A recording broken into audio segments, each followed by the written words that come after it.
Welcome! Last time we left on this episode of The Great Ace Attorney, The Adventures of Ryanosuke Naruto. We were going huge lengths in this trial. And something happened. An explosion. Full of smoke! What the hell's going on? There was someone else in the coach... on the omnibus? Well, I think it's time for us to get started on the next part.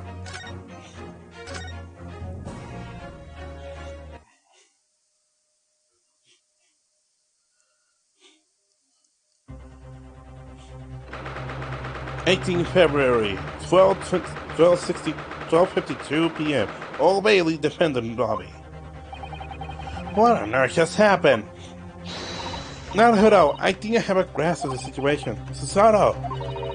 It appears that very same potent smoke grenade was detonated. Smoke grenade?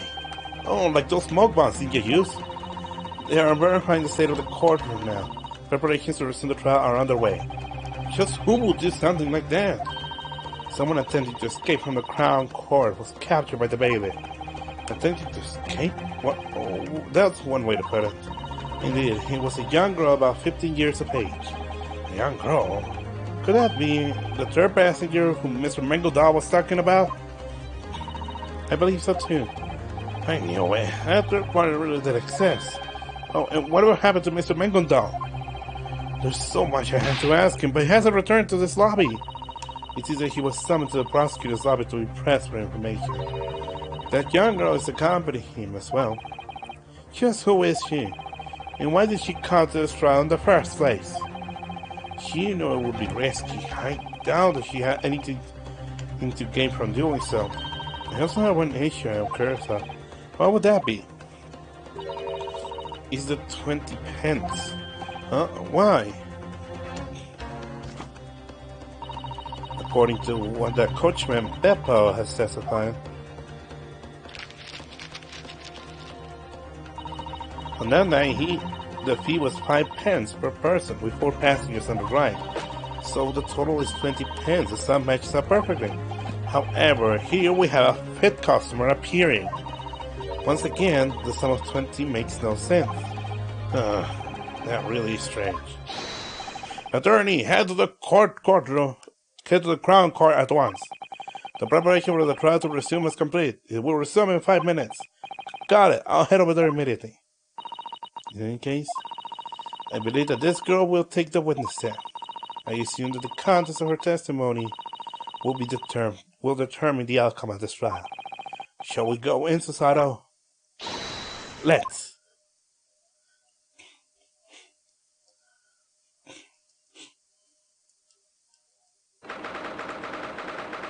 February 1 p.m. Old Bailey, Crown Court.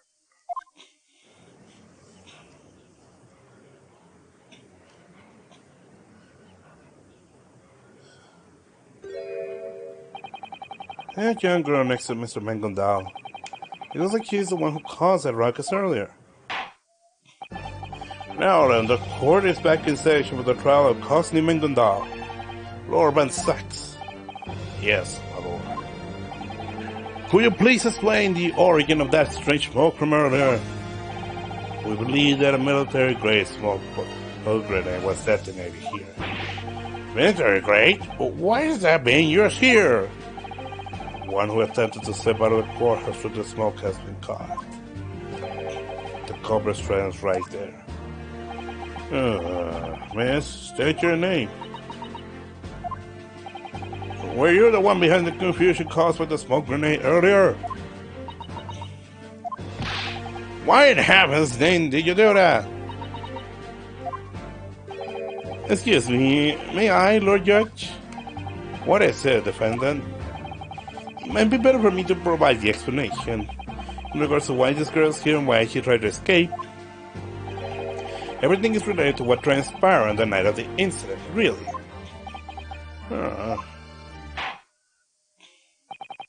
Well then, the court orders the defendant to testify. Speaking in regard of this incident, what is relation to this young girl? I wonder what exactly happened during the incident that night. If only I could have heard all about it before the trial started. Oh, poor Naruto. The relation between the incident and the girl. That night, I had seated myself on the back seat inside the coach. Then I nodded off to sleep. Sometime later, I was woken up by an abrupt, loud sound accompanied by a small scream. Before my eyes lay a man, I helped him stand on the seat. Though trembling in shock, I investigated the area where the scream came from. To my surprise, there was a young girl hiding there, curled up, tight as quiet as a mouse.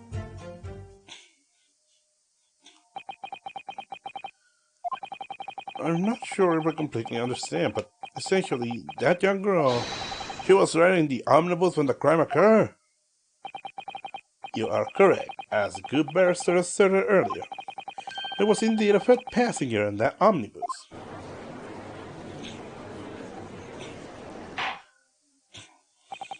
Very well. It appears that it's outside to hear the attorney's cross-examination. Attorney, are you prepared? Yes, my lord. The judge expects me to clear this up. I have absolutely no idea what's going on here. And our prosecutor has been quiet. Cross-examination.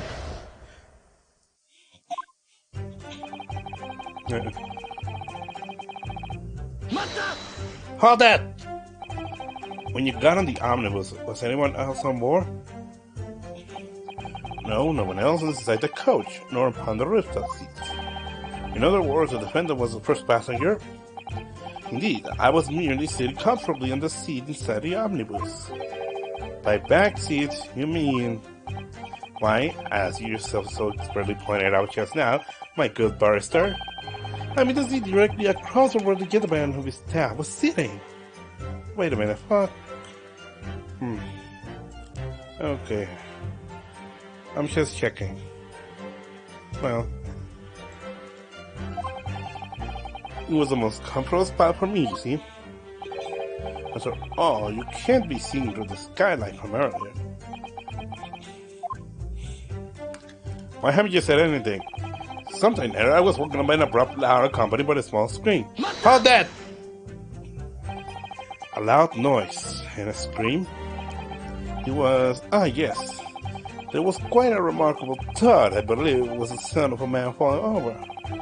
That must have been the sound of the victim, Mr. Mortar, falling over after being stabbed. I was asleep at the time, you see, so I can't say for sure. Furthermore, when I awoke, not another soul did I see in the coach, save for the gentleman laying on the floor before me. There was no one else in there? Yet at the time, you say you heard a scream, right? Where I had that scream or else in the rooftop seating area? No, I heard that scream from inside the coach. However, at that moment, the scream was the least of my worries. For you see, I could hardly believe what I saw before my own eyes. In front of my eyes, did a man. I helped him stand on the seat. Oh, that!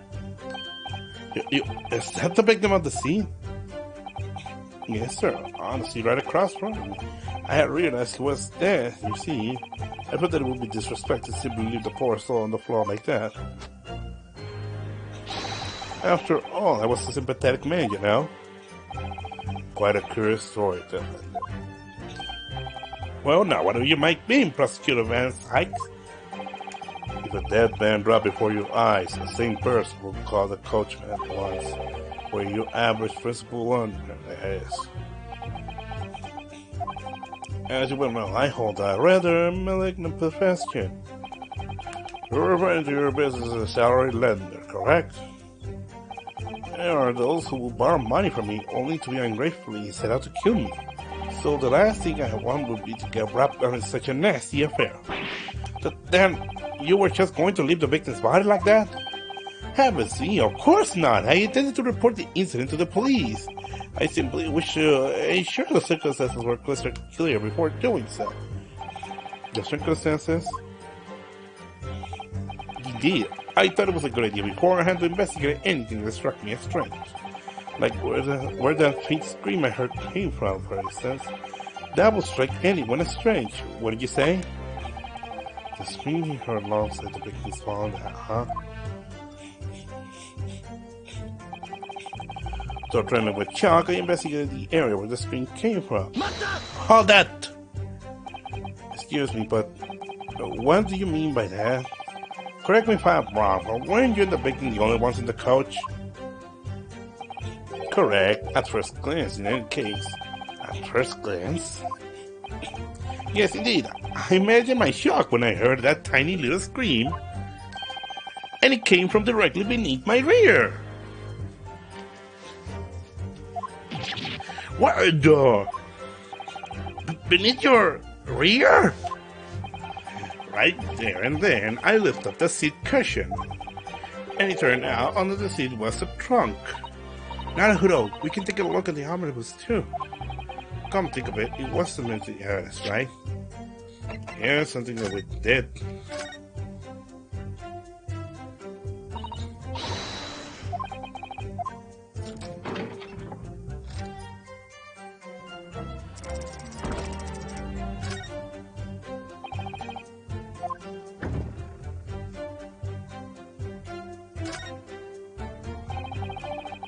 This is empty. There's nothing inside at all. What is this feeling in the back of my mind? Wait a minute. Why is the trunk empty? I checked the trunk earlier, but I'm pretty sure that there was something. Come on.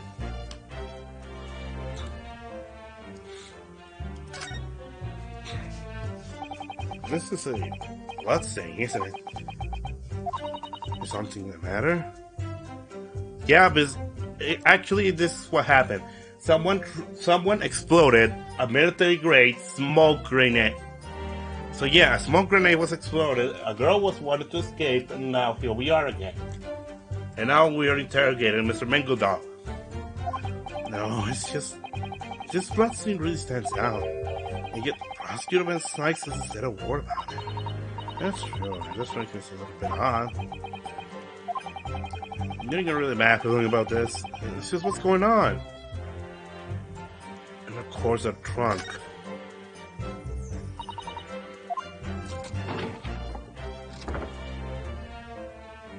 Why was the trunk empty?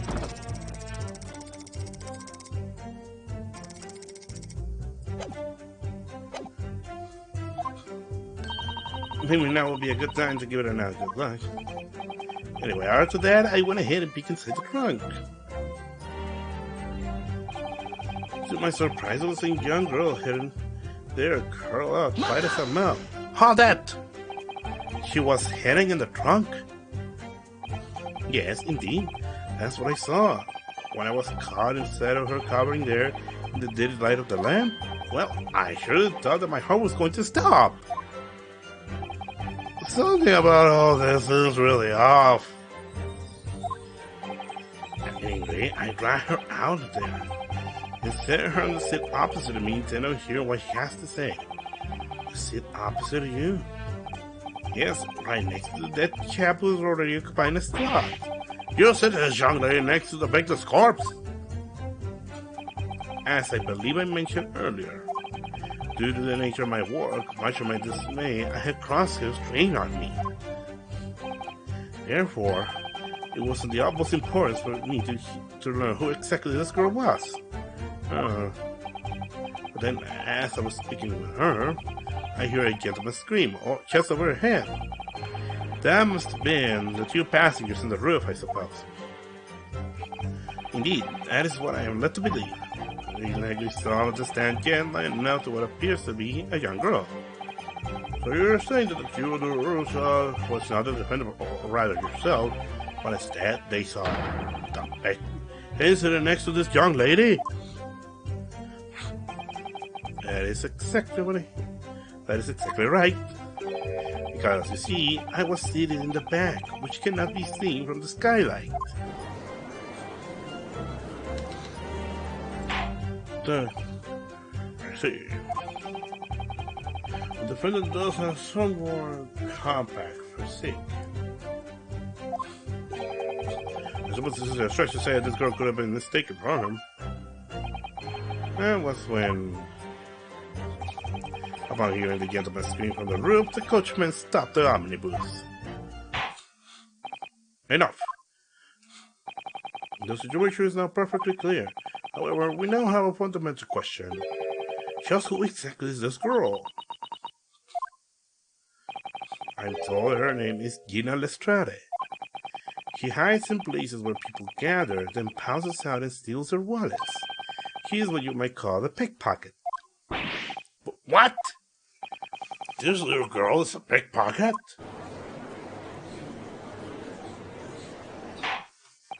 Order! Order! Do you take issue with this game, Mr. Lestrade? Mr. Lestrade. Mr. Lestrade, answer me at once! Ah! Heavens! What in blazes are you? Ah! The girl just disappeared! What are you looking at? If you're looking for me, I'm right here. Ah! When did you get over there? Was there anybody moving like that? And I know all about you adults you're thinking. This dirty pickpocket messer got caught on the job. He went mental instead that other block. Ain't that right? That's not true. I'm pretty sure she's speaking in a Scottish accent. I think she's speaking in a Scottish accent. A courthouse is a place where we seek the truth. We want to make sure.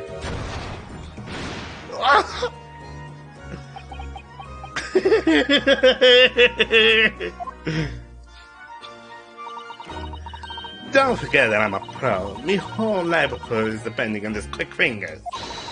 On cowboys use knives, pickpockets probably won't stand for it. But it's not cowardly at all to see that thing's filled with smoke, right? This gub, I picked up from my bag at the omnibus station the other day. Pretty little thing, don't you think? I think it like me a bit of pink. But don't aim at me! So, you were riding on the omnibus then?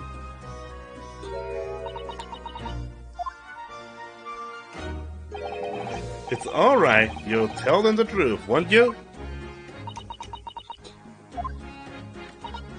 Yeah, that's right. Then the court shall acknowledge this girl, Gina Lestrade, as a nude with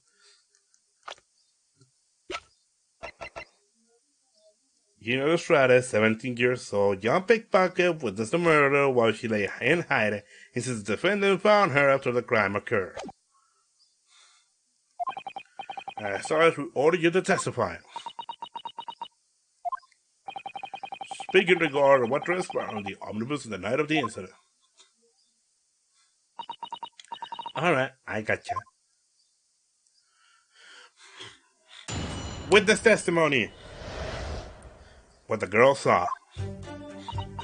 As always, I already sneaked in before the horse was hitched to the coach.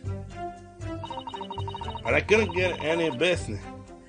This was really an awful night. It was pitch dark in my little eye spot. I seriously couldn't see nothing. Then suddenly there was a loud, of course. There was a loud noise. Of course, it was enough to make me scream a little. After that, this little geezer found me, but he let me get away. He let you get away? Why, defendant, you allowed this girl to plead the game win. The reason is quite simple. I knew she could not possibly be the culprit, you see. What do you mean? As I said earlier,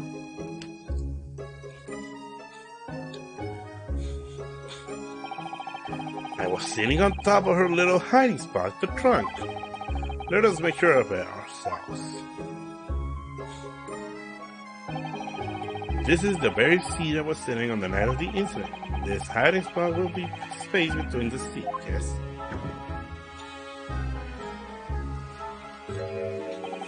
Indeed, a young girl will be able to fit in here.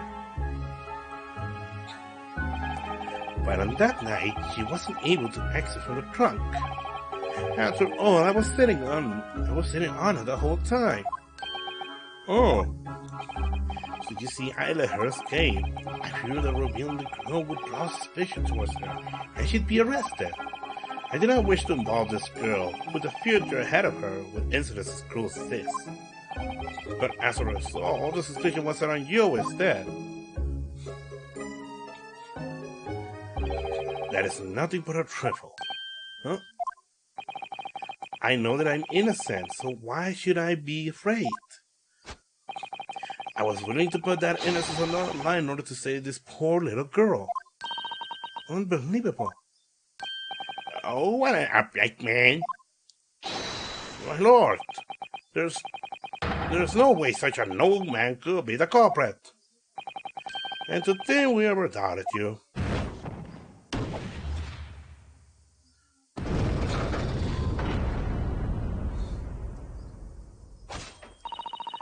If you interpret it with cold, hard logic, then it is clear who is correct.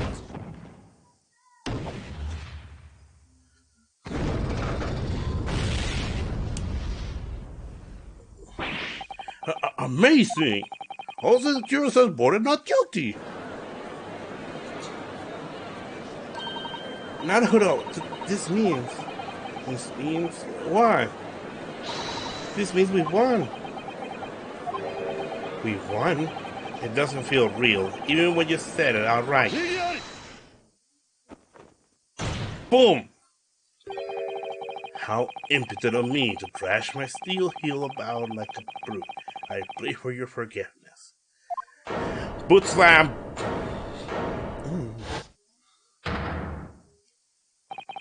This is really it. This is the single greatest weakness of the courtrooms of the great British Empire. A legal system which occasionally has mere emotions countervailing evidence or logic. Emotion. Even this very testimony reveals the defendant's true colors. What do you mean by true colors? Scotland Yard has never nor will ever overlook any minor details in this investigation. When Scotland Yard investigated the omnibus, naturally they inspected the insides of that trunk. The trunk was full of the coachman's belongings. The report written by the investigating officer clearly says, what did you say? Someone tampered with the scene. Now, to support his false testimony, someone spirited the items away. What? So that's why when we checked the coach, that's why when we checked it, the freaking trunk was empty. Order! I cannot believe such a thing would be possible. Of course, it must have made the yard's capability and mistakenly allowing that window of opportunity. However, when I had the omnibus transported into the Old Bailey this morning, the trunk was definitely not empty. So then, Japanese boy, me? The omnibus itself was present at the court as evidence. As an attorney, you should have long respected it, both inside and out. What was inside of that trunk? I believe you know, of course. My good Barcer, I'm sure you understand, yes? Mr. Mengundal. By all means, go ahead and say it. Tell them that Lord Ben Sykes' words are no more than baseless accusations. Well, what are your thoughts, attorney? How should I answer this? What should I say about the contents of the trunk?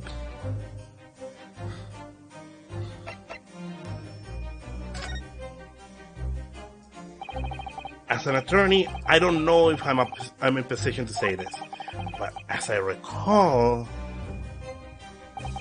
when I first investigated the trunk, there was definitely something inside. That's what I think. What?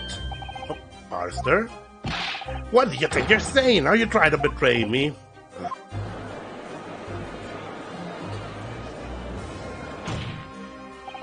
Well, this is surprising. You're standing as the witness's attorney, yet you're spouting words which considering against his well-being.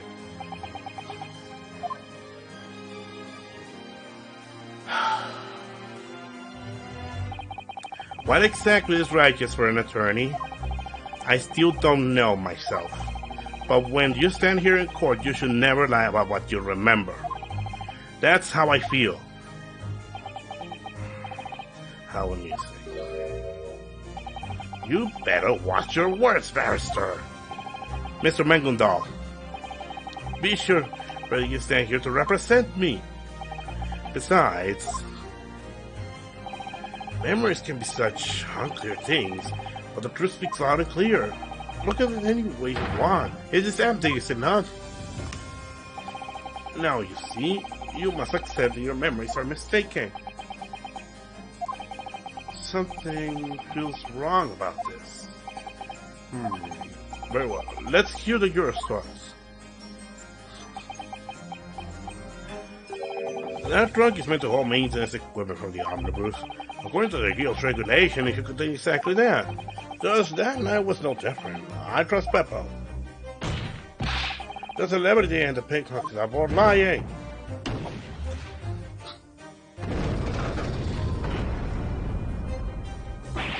Ah! Damn it, I almost forgot. Rich people never play by the rules. This can't be happening. That testimony was nothing but a trick, as Rose.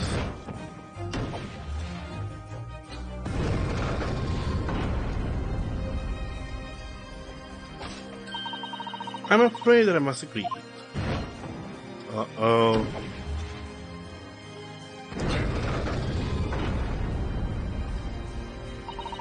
If you interpret it with cold, hard logic, then it's still who is correct. You're saying the same thing as before!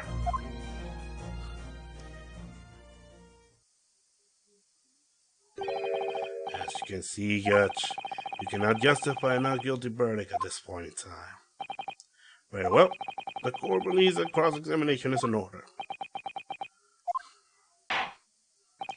Attorney, court orders you to begin the cross-examination of this witnesses. Understood. This is too much. Our momentum turned against us, just like that. The rumors about Ben Sykes were no joke.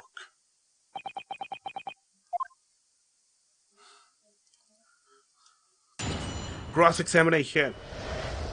What the girl saw. Already at the Allerga team? We're going to end this early, because this is the Allerga team. Mata! Hold that! In other words, you were already in the ominous sort departed, okay?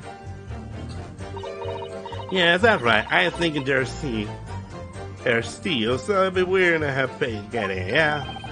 That's for sure. What kind of defense attorney would I pay for breach to defend someone? Depends. Please do not be swayed by the twisted logic of this space pocket. Anyway, it would seem the misery of the coach fare has been resolved, yes? 4 pages by 5 pence each, so the coachman price is 20 pence. The 5th patron of your whale roll free of charge. You see, that coachman will always eat out the pub before the final trip every time. That's when I decided to slip into the omnibus. Makes sense, doesn't it? However, the trunk under the seat you claim have headed yourself in was in fact full of maintenance tools for the coach, was it not?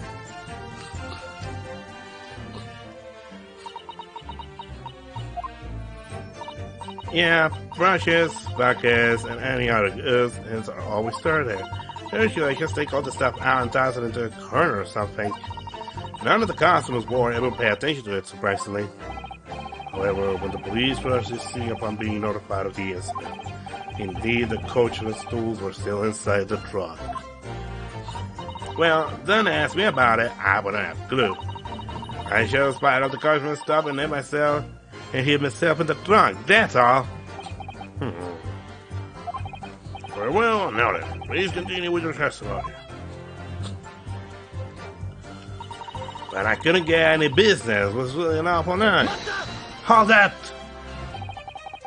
What do you mean by not getting any business? Well, you couldn't omnibus. The wind's dies down at some point. Shut up, please. What do you mean the window sound? Oh, that's just a phrase we use. It means all the customers have left, and the coaches are quiet like. So when the window is down, there's your chance to leave your hiding spot. Very much, but at night. That old block was sitting in the seat of the old time. You know what else? It was fast asleep. I was completely shut in. So what you're saying is you were inside the front under the seat the whole time up until the incident occurred. Is that correct? Yep. Ain't that right, mister? Yes, indeed. Even I. Surely would have woken up and have been pushed off the cushion when it was lifted. So it would have been impossible for this girl Gina to have committed the crime.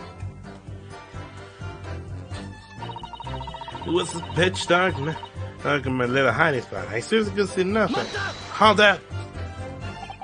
So you didn't get a good look at the scene side of the omnibus now? Nah, so like normally I would put the cushion with my head and it's called the brave secrecy. You're afraid the cushion under the little even so it is harder than one on the opposite end. Thanks to that, not a lot of people choose to sit on it, you know what I mean? But then this block here was sat right on the center of the old high. So because of that, you couldn't see inside the coach, right? To be frank, I ain't into darn faces. They make me feel claustrophobic like. But I added eat me and I myself in order to make sure I'm going to be found. That being the case, you think you give up being a pickpocket. But by the looks of things, she has her own troubles as it is. Anyway, I was really scared, but I know other shows better be a little possible. He's still responsible. Then suddenly there was a loud noise. Of course, it was enough to make you scream later. How that? Could that loud noise have been the sound of a person falling down on the floor? I'm pretty sure that's what I thought it was. I can't really remember. Either way, I was startled. And before you could stop yourself, you let out a shriek. Then, all of a sudden, this cushion on me, it got lighter. That must be when Mr. Mengeldorf was helping the fallen victim back up, right? Or perhaps when he got out from his seat in order to stab the victim sitting across from him. Witness, at that time, you were able to see what happened with your own eyes? I did. Huh? When I pushed up the cushion with me and had a little guy through the opening, it looked like the old block was sitting on the other block back up on the seat. Then I saw Mr. Mengeldorf's testimony. Then suddenly it looked towards me.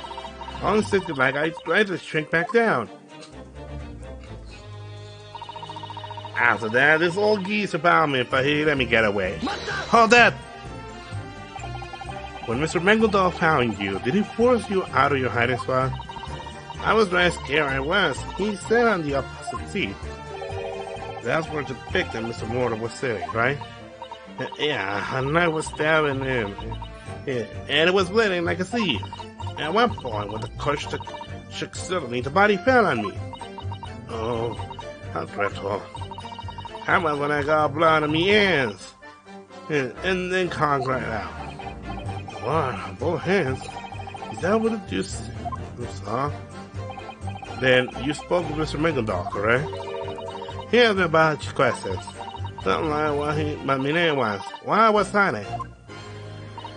Then I heard the black voice coming from above the omnibus. That would be the two men seated on the roof, wouldn't it? I didn't want to see my face, so I didn't look at him. And when the coach stopped, the old geezer went into the seat and said, "Quickly, hide here, I'll help you get away." Moments ago, all 6 jurors were in agreement and were not guilty, if only for a single instant. Perhaps there's no denying that their feelings have shifted.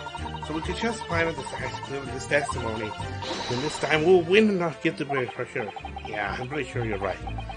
Yeah, something's really bugging me. I just can't quite put the finger on what it is. Hmm.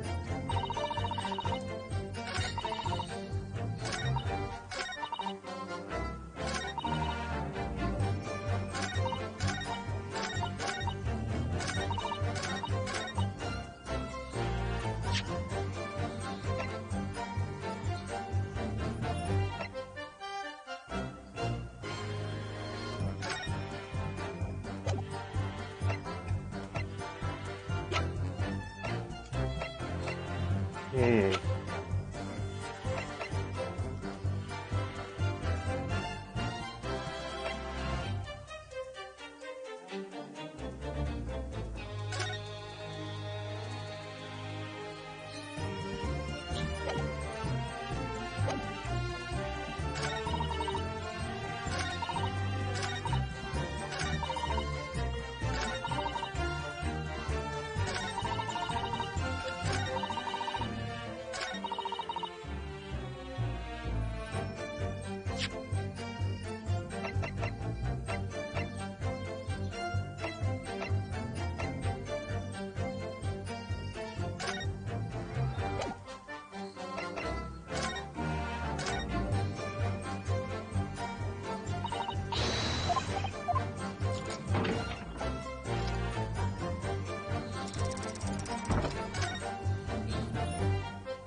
No, I'm getting stumped again.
This is going to be hard.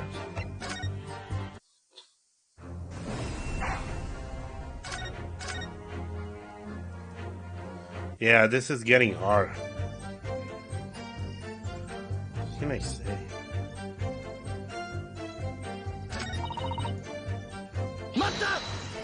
Oh, that. Where is it?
No, and goddamn it.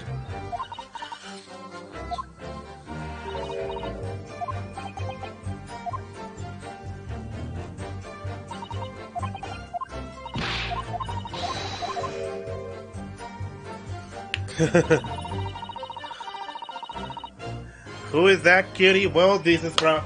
Remember last trial? She's the one who was inside of the coach. She was the fifth passenger. She was a stowaway. She hid inside a trunk.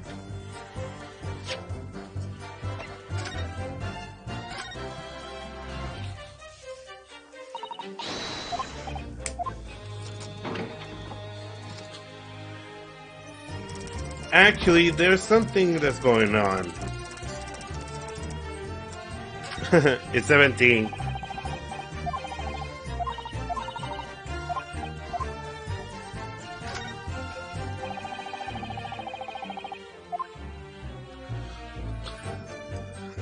Don't worry.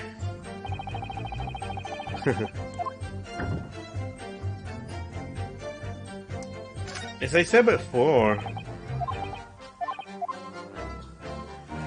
I don't know what happened. Last time I checked the trunk, this was empty. I mean, there was full of stuff, and now it's empty. It doesn't line up, and now there's blood stain. May I ask, was this blood stain before? I never checked the floor. Now I'm cross-examining her. Oh, and for a moment we had all 6 jurors saying not guilty. But now the dice has changed and 3 jurors are on guilty. So now we are tied and now we have to do something. Now I have to present evidence, but I don't know what it is.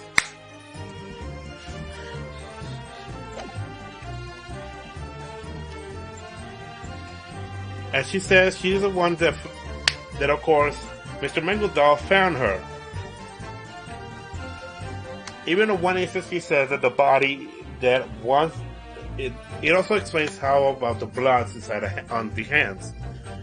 The body fell on her, and when she stopped, her hands were filled with blood.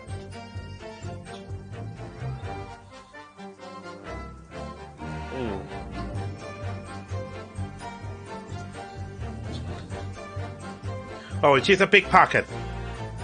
She steals pocket. She steals, you know what? She's a pickpocket.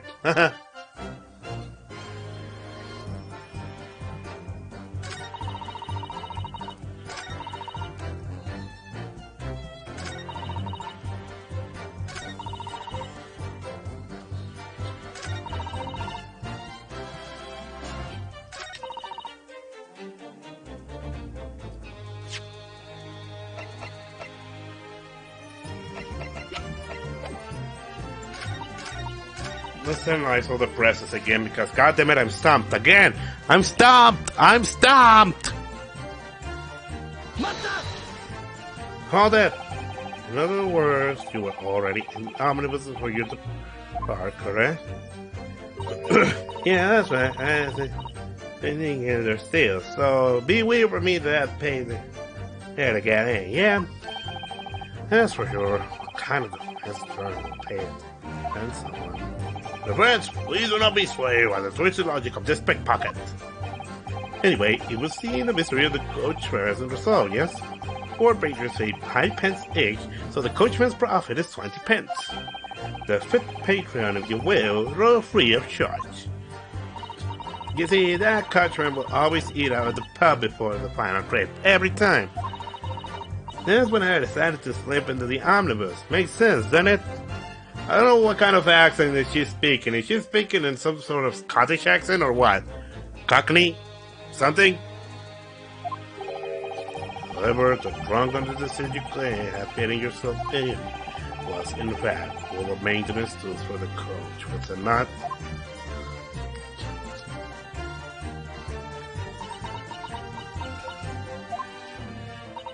Yeah, brushes, buckets, and all goods, and all cylinders are always stored in there. Usually I just take all the stuff out and toss it in the corner or something. None of the customers aboard ever pay attention to it, surprisingly. However, when the police rushed into the scene before being notified of the incident, indeed the coachman's tools were still inside the trunk. Well, don't ask me about it, I wouldn't have a clue. I just filed the coachman's stuff and hid myself in the trunk, that's all.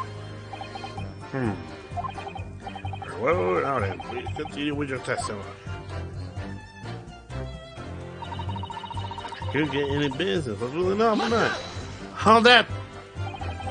What do you mean about not getting any business? Well, usually in an animals, the wind dies down at some point.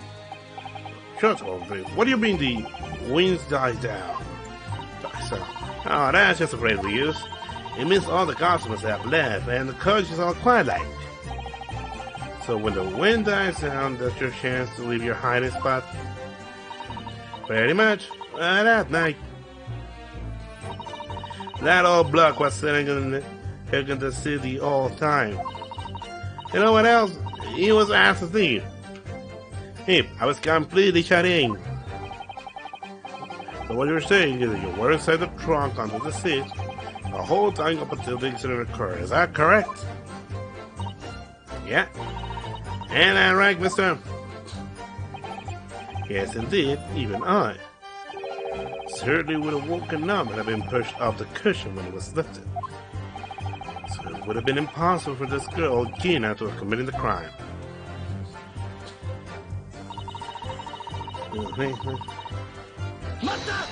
Hold up!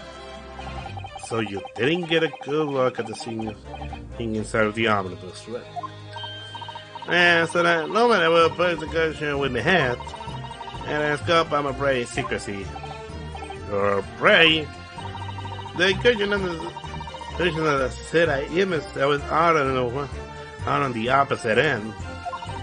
Thanks to that, not a lot of people choose to sit on it, you know what I mean? And then this block here shuts down the seat to the all right. So because of that, you couldn't see inside of the coach, right? To be frank, I'm into dark space. Let me feel Huh. What you got to say? Hang on! May I ask you a question, Mr. Mengendal? I beg your pardon. What is it, my good barrister? I don't think I noticed that. Do you recall the investigator describing her testimony? You appear to have been lost in thought. No. While I was listening to her, I was struck by that horrible sight it must have been for the poor girl. In truth, I too have these memories. In my youth, I was afraid of the dark. Well, everyone was afraid of the dark once. I'm still afraid of the dark, though. At that time, to make up for my lack of vision, I would focus my hearing so that no sound would elude me.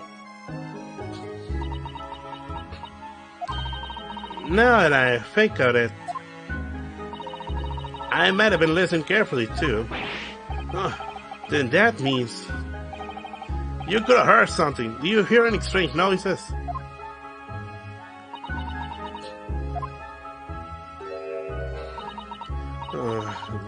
Not really. All I could hear was the sound of the old geese's conch blowing off.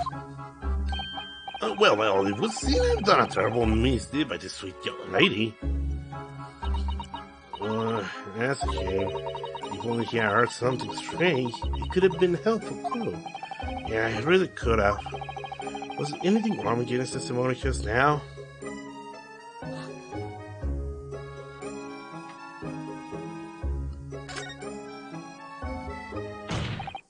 My lord, Miss Gina's testimony just now is incredibly important. Important? But according to the witness. Or she didn't hear a single thing. And that's exactly what is important. That's right, it might be important. I can say I understand this black class say she's trying to train of thought. But anyway, witness, Gina Lestrade, please amend your latest remark to your testimony. Huh? What did you mean, like? I'll be just an hour. I mean, did you just say, see? Is it just me, or did she had a bit of, or she has a bit of my mannerisms in there? I mean, she's almost making Maya's puffy face. Don't you think? You almost like Maya's poofy face.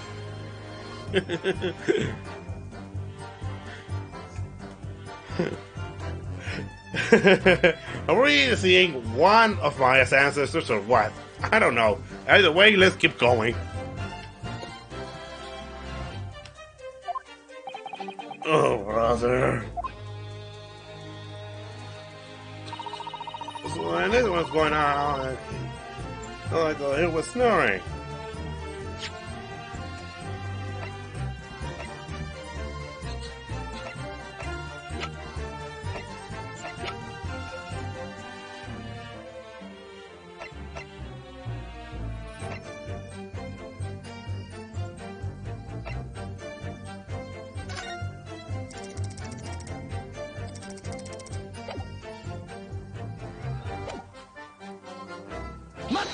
Oh, that.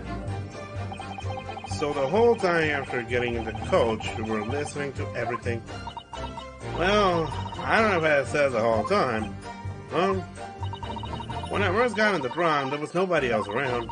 So I lifted the coach and looked around. The coach was there. When I saw that geezer get in the coach, I sank back in the trunk. So, Mr. Mingledon sat on top of your head. That blooming tart, right? Then I just spent the whole time listening to whatever I could. I was planning to get out of here as soon as I heard the book gets up. But the coach kept starting over. Oh man, I never heard the open one. All I could hear was the sound of the old giz's trunk blowing off. Something about Gyakuten testimony cast now.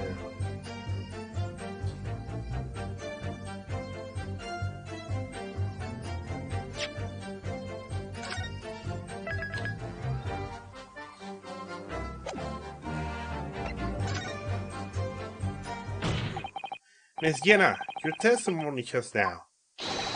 It contains a glaring contradiction. What? Contradiction? My word! Indeed. With the Bureau of Narration Exchange student has noticed that much. Prosecutor Van Sykes, did he notice that as well?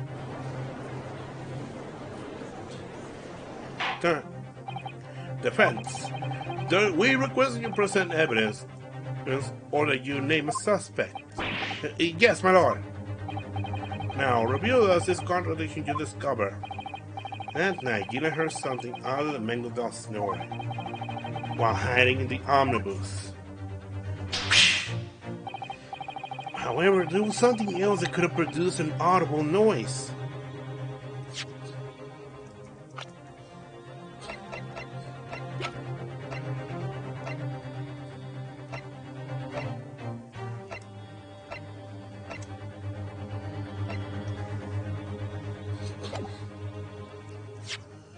And I don't think that it's some evidence or what.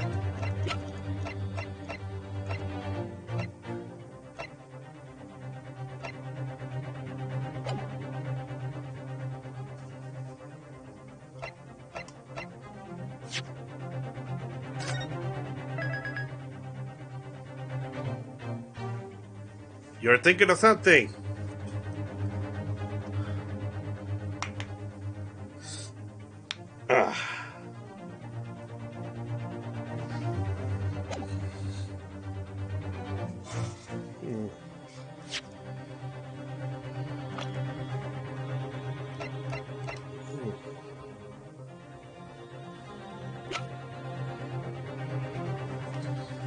She was hiding under the trunk. There was supposed to be a stabbing. There was supposed to be another scream. But did the victim scream or what?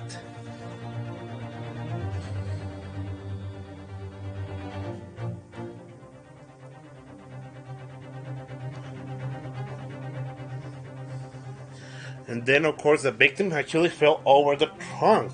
That actually made her scream. But that was after the fact.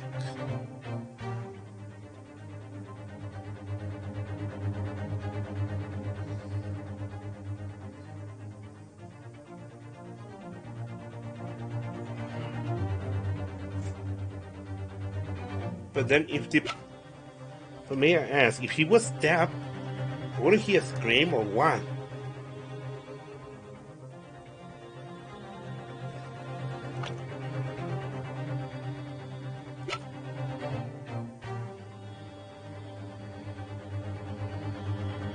And of course, other people screamed, but that was after.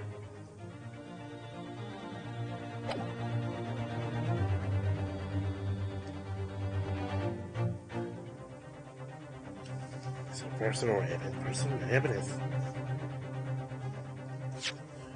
You're telling me a person or evidence? God damn it! I like how I actually like how I.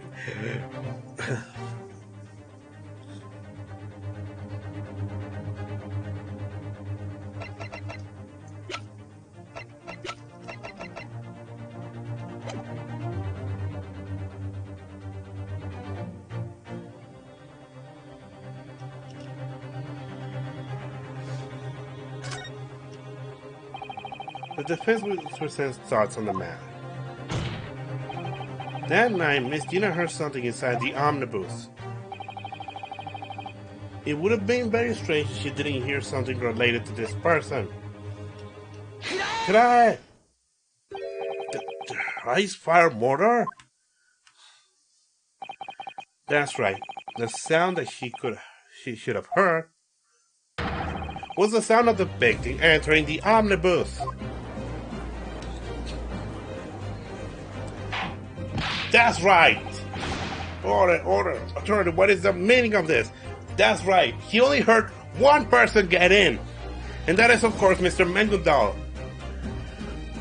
Where on hell did she hear the victim get in? When did the victim get in? When?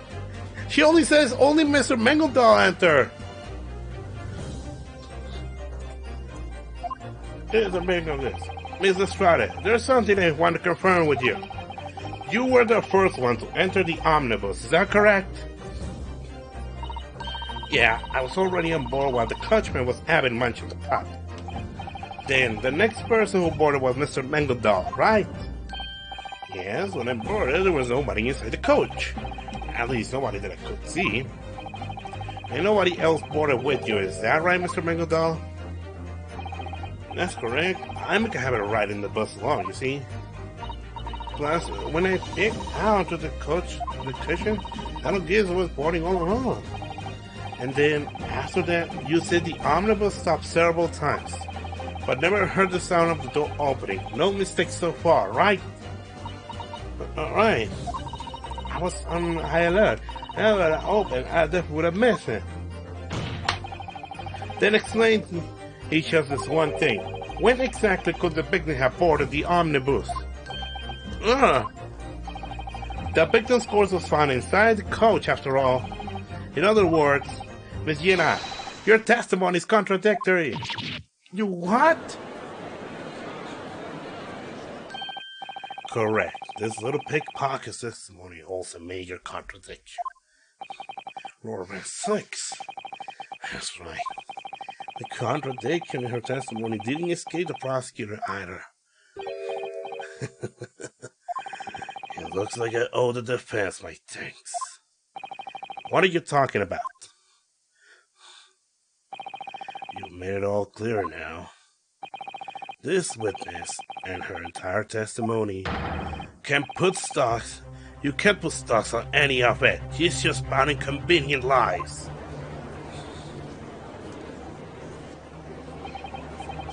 Well, you know, it's true. I think he had to have boarded the omnibus.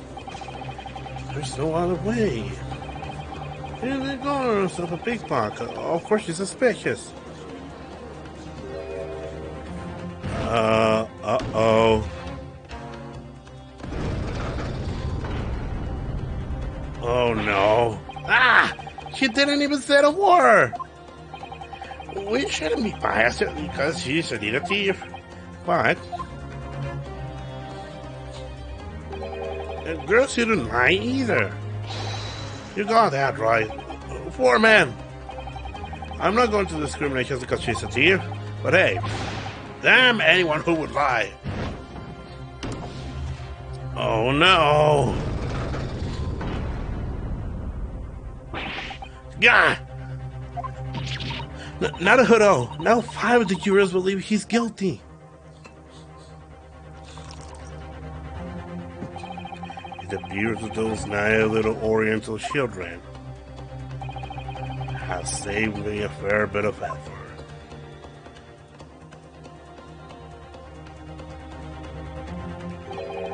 Exquisite. Ah! Ah! Look what you've done! This is all your fault! Who signed on you, you filthy cheating gaps? It's like a beautiful rendition of hell. Your 2 is the only one left. Naruto, this doesn't look good. Right now, I need to reveal some new possibility, or else it will it's a guilty verdict. I really wanted to believe in our very own celebrity, Mr. Mangondal, but accepting the cruel truth that has come to the turn of the century is part of a servant's duty. How that?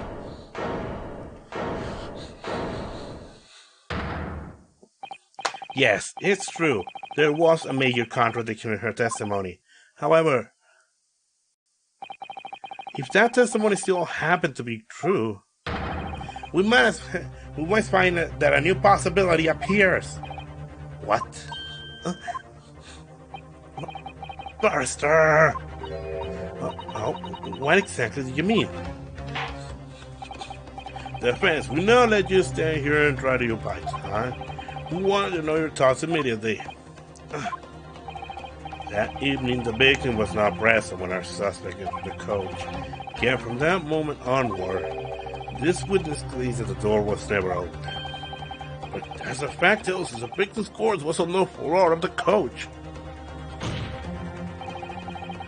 If this little pickpocket girl's testimony is somehow true, how could the victim possibly appear in the coach?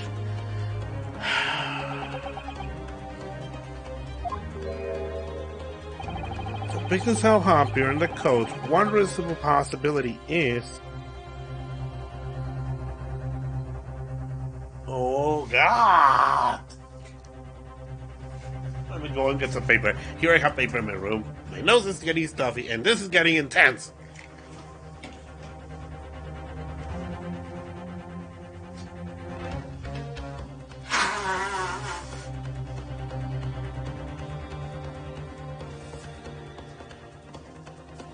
And here I'm back. As I said, I had the paper here. I put on my headphones.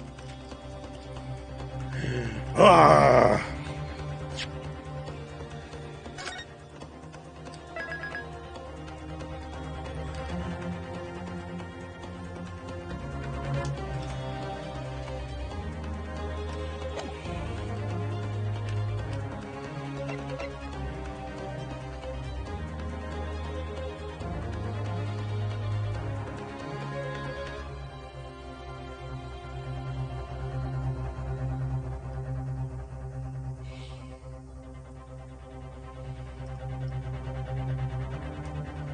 What possibility could it be? He boarded first. How he wasn't? How? Because when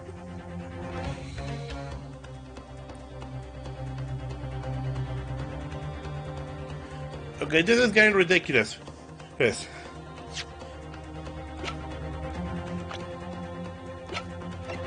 Gina claims that when she entered, there was no one there. And when, of course, Cosme Mengodal entered, he also claims that he wasn't there. And somehow he appears in there despite the fact that Gina didn't hear anyone else enter.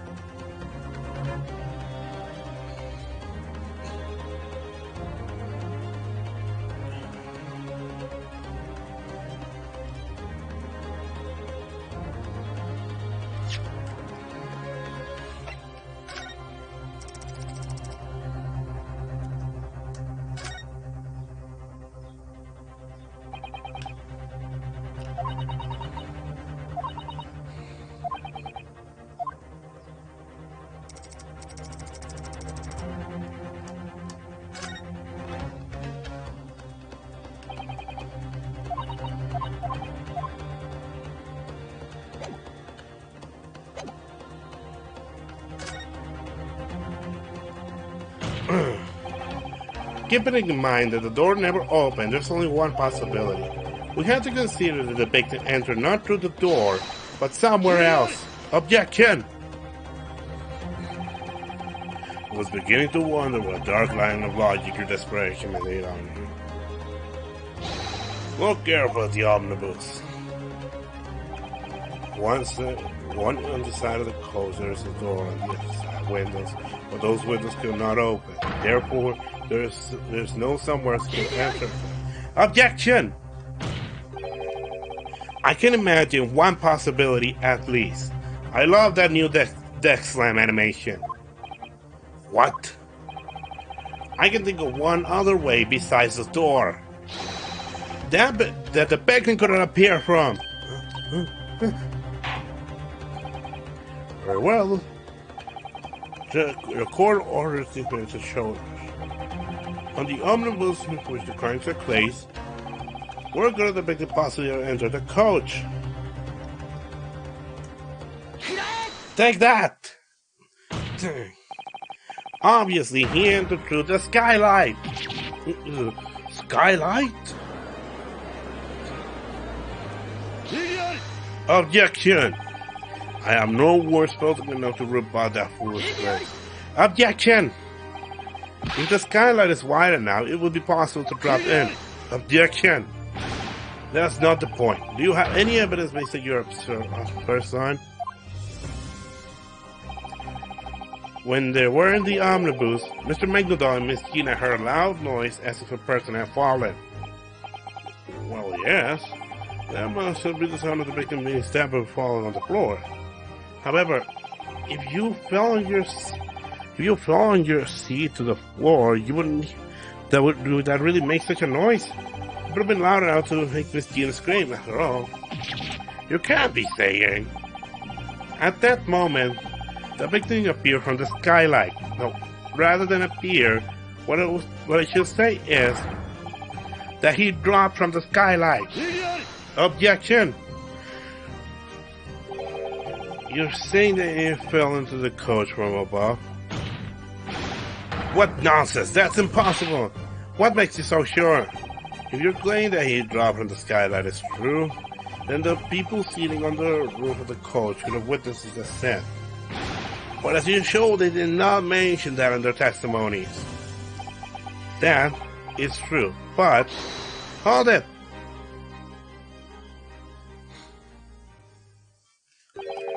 Might I interject for a moment? Oh, Mr. Mangoldal. Certainly, what Lord Van Sykes saying is true. The two sitting on the roof didn't say a word regarding the victim's ascent. But if you ask me, it would be inaccurate to say that they did not mention that. You see, they couldn't mention that. Huh? It would seem those two gentlemen might have a reason for preventing them from speaking the truth. Don't you feel the same way, ladies and gentlemen of the jury? Might you be saying the two sitting on the roof were the ones that used a knife? Hold it!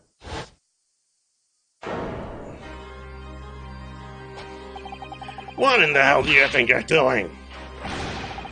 What was that just now? Is that what we want to know? What the? He's getting right. He's not pretending galloping. I will take this line. Ah, damn it! I am cool. We must disagree with this. Is what we meant to convey, Mr. Fairplay.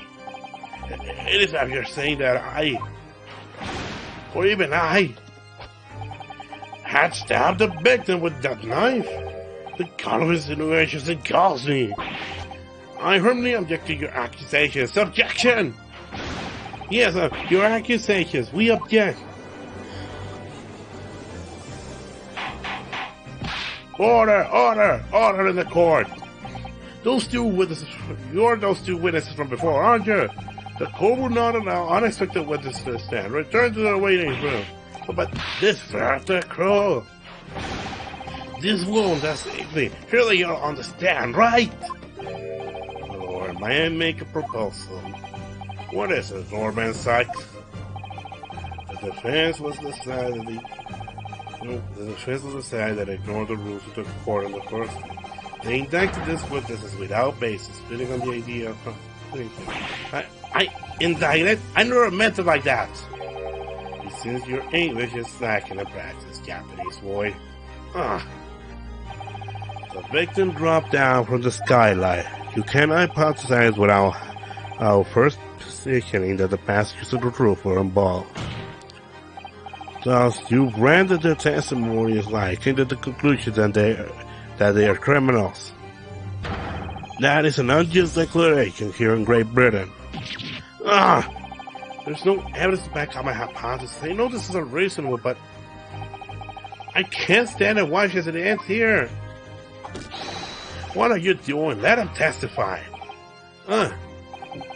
I knew there was suspicion from the very beginning. We come this far. There's nothing left to do but settle it. We must dispose of the filth in our society. Testify, testify, testify, testify, testify. Naruto, what in heaven's name is happening? The entire courtroom is howling for blood. Rooftop witnesses. Yes, sir. The court orders you to testify again. This time, speak regarding the defense's accusation. All right. I didn't mean to. What is wrong with you, Mengundal? There's no more time to think. All I can do now is press on. Witness testimony. Rebuttal to the accusations. There were only 2 of us on the roof seats, it's true. If an incident happening in a place like that, there's no way you would go unnoticed. I didn't even know the victim in the first 10 place. There's no way I would. The skylight was always shut. We weren't able to open it. If the victim rolled through the skylight, as you claim, then I demand evidence.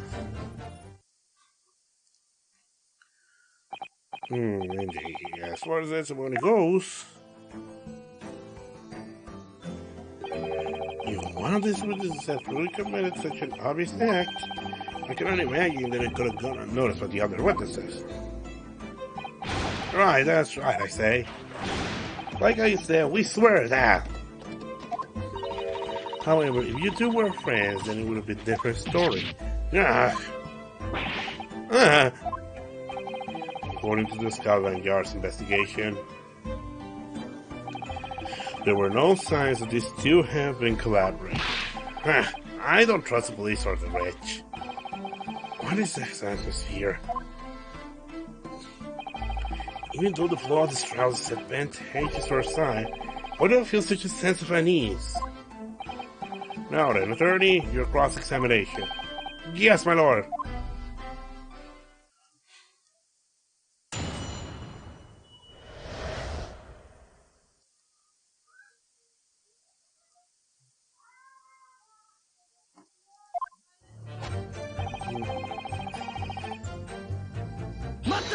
Well, that the victim, Mr. Mortar, did come up to the roof. Right, correct, indeed he did not.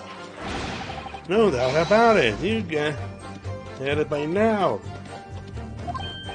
However, that's right, that is, I saw it. The victim was inside the coach talking to this man. Is that true, defendant? Dear, I don't like that, but I was alone in the omnibus. What's more, I was sleeping. Nonsense, I'm sure there was definitely somewhere. And do you have any evidence of that? Huh? In a modern trial, evidence of everything. There's no harm remembering that. But I saw it, I know it. Good grief.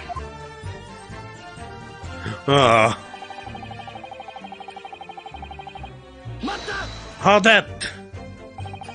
It was around 10 o'clock when the incident occurred on the last strip of the night, correct?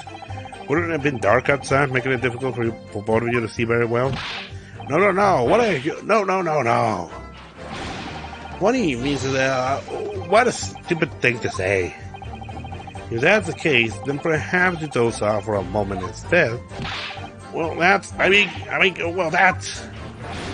No, what are you? Is what he's... Get out of here.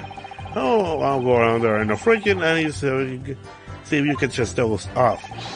So what you say whenever it's bright eyes apart again. I see. Sounds like it must have been extremely cold outside then. That's right, and this man locked the coach from the inside. We knocked on the door, but he wouldn't even open it for us. For that, I must express a sincere apology. I was sound asleep, I didn't even notice. But liar, at the time you were talking to someone inside the coach.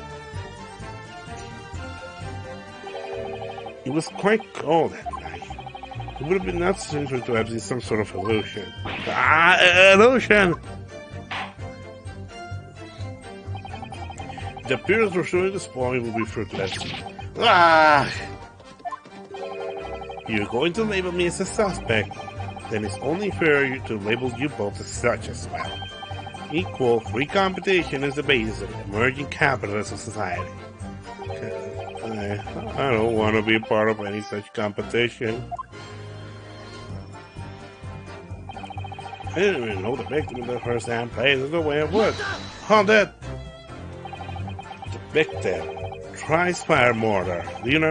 Did you never met him before the incident? Right. Absolutely right. I absolutely never met him. That's what he's trying to get at. Mr. Lady First, that's true, yes, well, of course, because I'm just a simple hatter. I don't think that has anything to do with it. In other words, what we're trying to say is, we're absolutely unrelated to these people. Hang on! Excuse me, Mr. Mangoldal, if I may. Of course, my good barrister. Did that testimony jog your memory about anything? So these two are completely unrelated to this case. Huh? What are you going on about? Master Fairplay, it's been some time, hasn't it? I believe it's about that time. Your deadline is fast approaching. Let's see, I believe it was 20 guineas you borrowed from me, correct? That can't be legal. Such a righteous interest rate. You deceive me. So one might safely say you are harboring some resentful feelings towards me, yeah? So that you must have such a motive to cast your own sins upon me.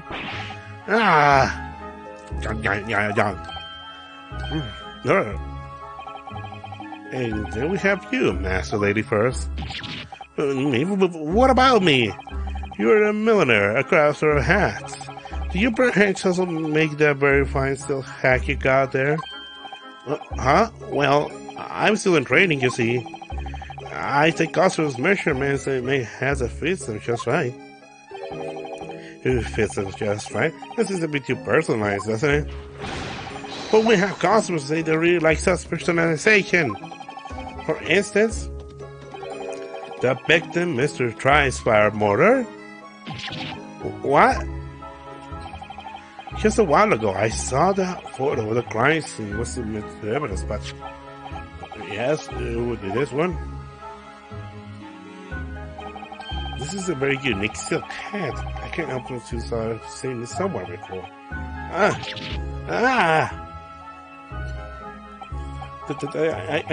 I make this. Our Brick Lane victims seems to have been customers of yours. And I will wager that there have been some manner of dispute over that unique hat. No way, I never. In short, what I'm trying to say is, you two fine gentlemen are by no means unrelated to the case. And that's all there's to it. I'm sorry. It looks like he's going to. It looks like he's doing a better job defending himself than I am. Mr. Mingleton has started done his research, hasn't he? Now, how about we continue this trial?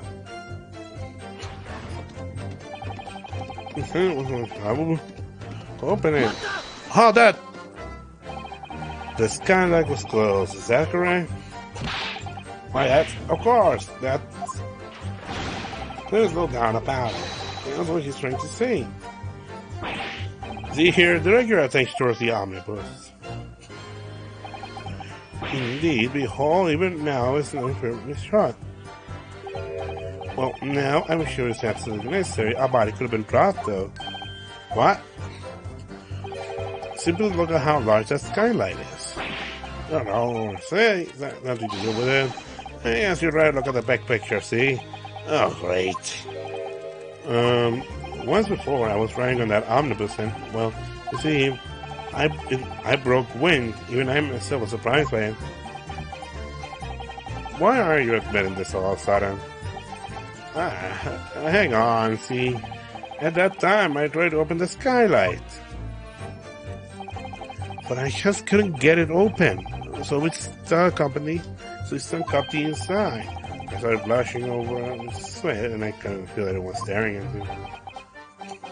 And why are you confessing this again? Well, it is. In other words, that skylight can't be open. I tried to open it from the inside. Hang on! Excuse me, Miss Jenna. Miss Jenna! It does open. Huh? You're talking about the skylight, right?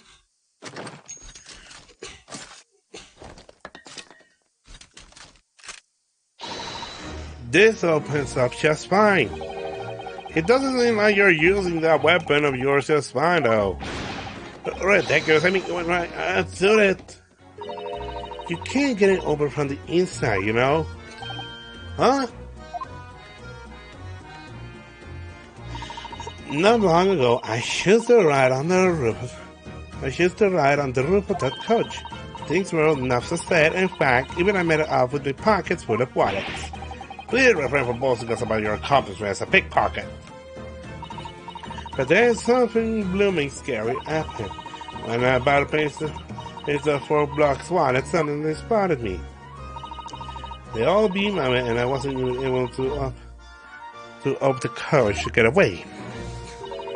So I opened the skylight at the feet and escaped just as I undid the lock. How can that be? The skylight locks on the roof, so you can't open it from the inside. You can't open it from the inside? Bailiff, please attempt to open the skylight post haste.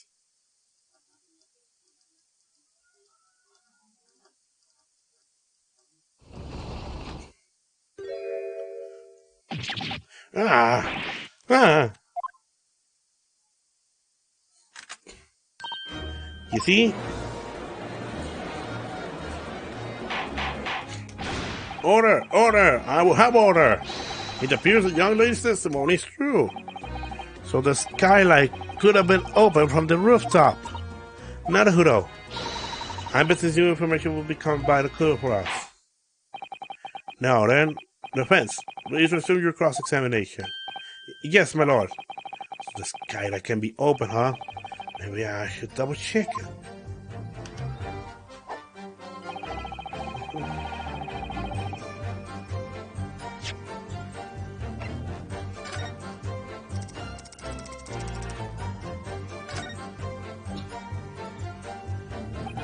The skylight is not shut by such. Now it has been assessed and it should be possible to open this.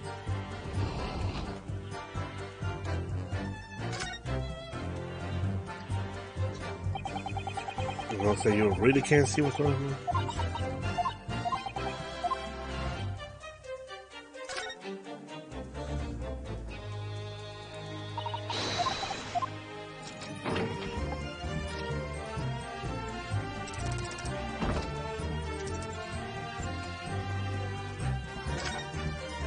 I suppose that it's fine and get them you say, so I could be caked down to it. Hey, why does it have to be me? Ah, Susato, what's the matter? This is... Look here! There's no mistaking it. It's a blood stain. Why? Why would a blood stain be left in a place like this? Maybe the bear will be related to the case.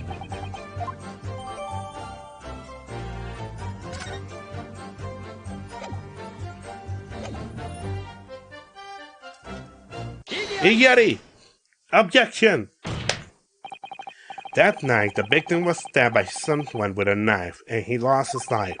After that, the culprit dropped the body into the coach from the skylight. The decisive piece of evidence that proves this was clearly left behind within the omnibus itself. Preposterous! Such evidence, it can't possibly exist. Yeah, because we're not criminals. Taking decisive evidence out of the omnibus. Events. Yeah, sir. It appears we must request a more detailed indication on the nature of this evidence that was left behind at the scene of the crime. The evidence showing that the victim fell through the skylight is...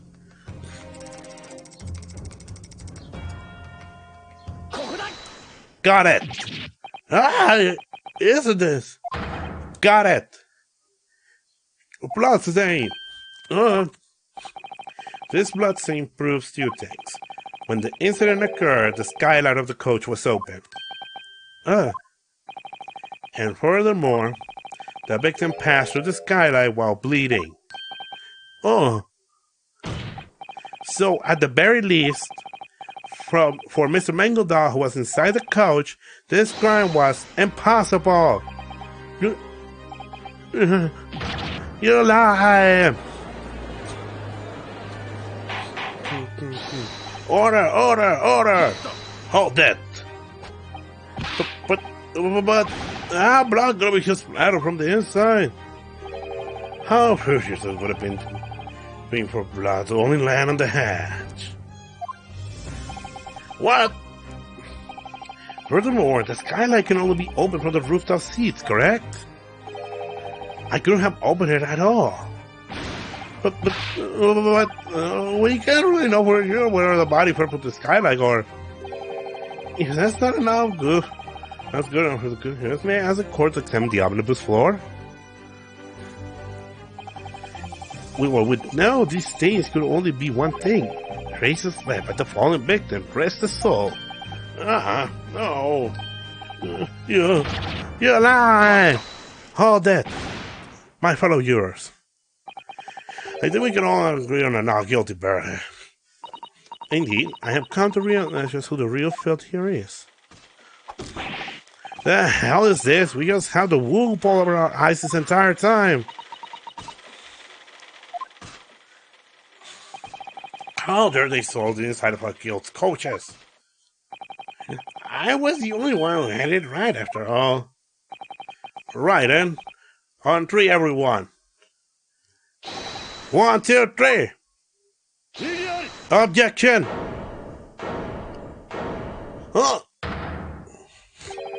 I must commend you, costly Mangendal. Whatever you mean, Lord Baron Bite 6? Bloodstains to the skylight. There is no such evidence. What are you talking about? There is but one reason for my assertion. Those traces never existed to begin with. Objection! But what are you saying?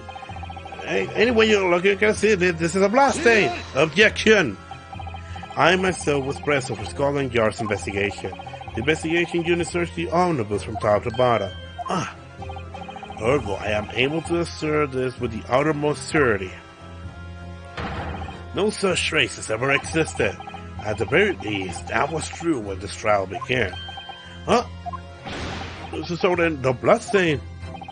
Some will forge it during this very trial. What?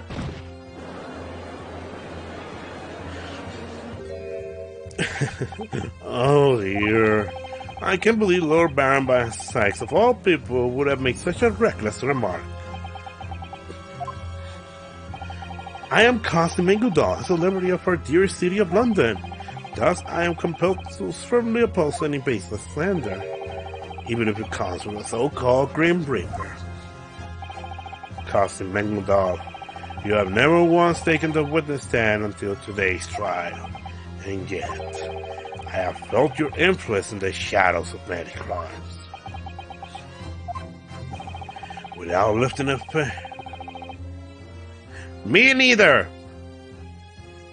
Without lifting a finger, you've involved yourself in a great number of accidents. And then you tamper with them to your liking. He tampered with other incidents. As he earned riches by his usury and crime, he felt that his wealth could accomplish anything, twisting evidence, interfering with crime scenes, and bribing witnesses to speak as he wills. All of this to create a convenient tale beneficial to him alone. Dear me, what other nonsense! Don't you agree, my good barrister? Yes. You heard the prosecutor's aspect place, right? When the trial started, the blasting did not exist. But if you'll recall, ever since the trial began, the omnibus has been right here in plain view. I never had the chance to forge a fake blasting. Is that right, barrister? He's right. The omnibus has been in front of our very eyes this whole time. Attorney. Let us hear your own thoughts and your own words from your own mouth. Understood. During this trial, could someone have forced the blasting in the coach?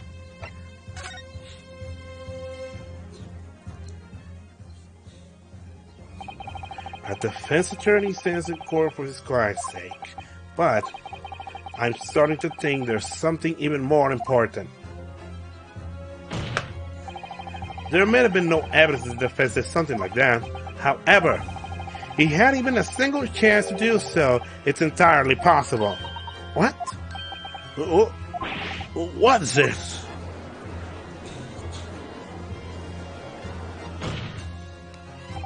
Precisely. It seems our Oriental attorney wants no part in building up this smokescreen of falsehood. Falsehood? Everyone in this courtroom should clearly remember this. This trial was taking a single recess due to the smoke bomb set up by this witness, Miss Gina.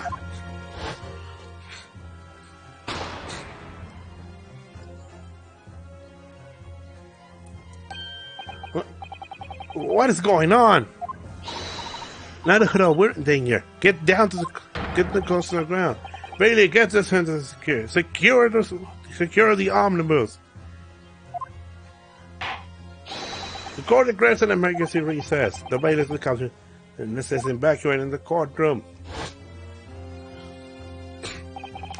The smoke completely obscured our vision in the courtroom, and it descended into chaos.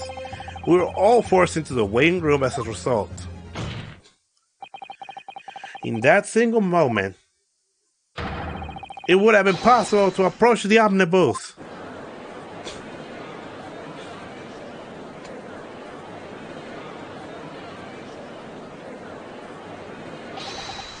Don't you toy with me?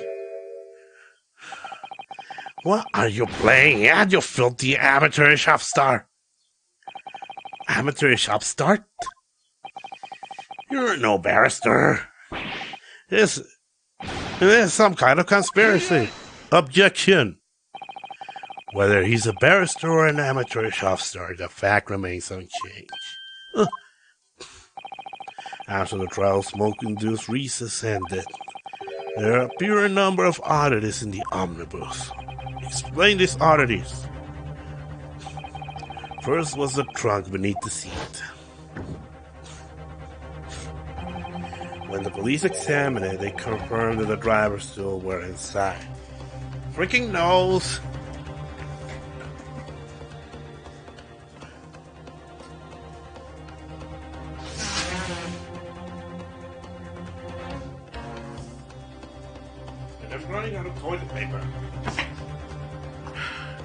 Anyway.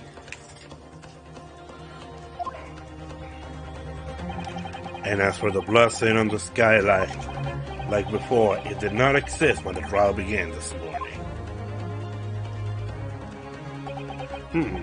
However, Lord Sykes, I'm afraid to say, but none of those facts were confirmed during this trial.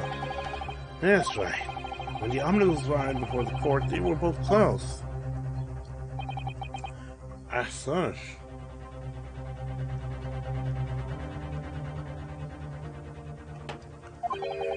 it is difficult to confirm any fabrication of the crime scene.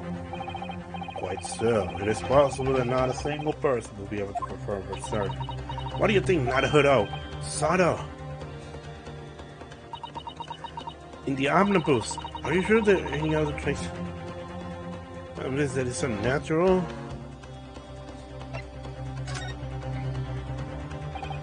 My lord, what is the defense? There's one more spot in the omnibus, which bears trace of evidence that should not exist. What? What are you trying to say this time, barrister? Do you plan to betray me? You had better watch your back. Objection! The defendant will cease with this wordless ranting.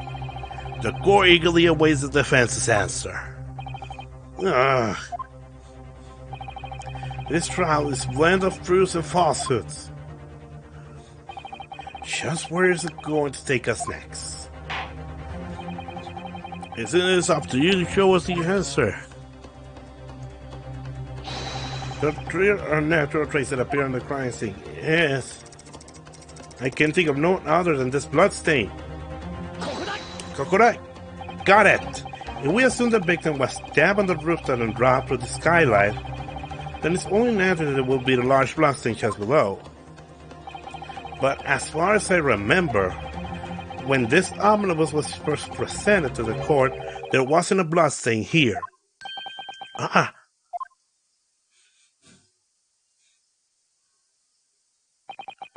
Now that you say it, I feel as though you may be correct.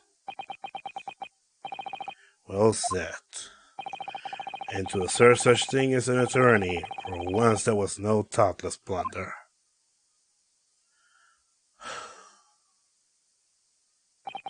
These bloodstains were thought to be decisive proof. But I cannot deny the possibility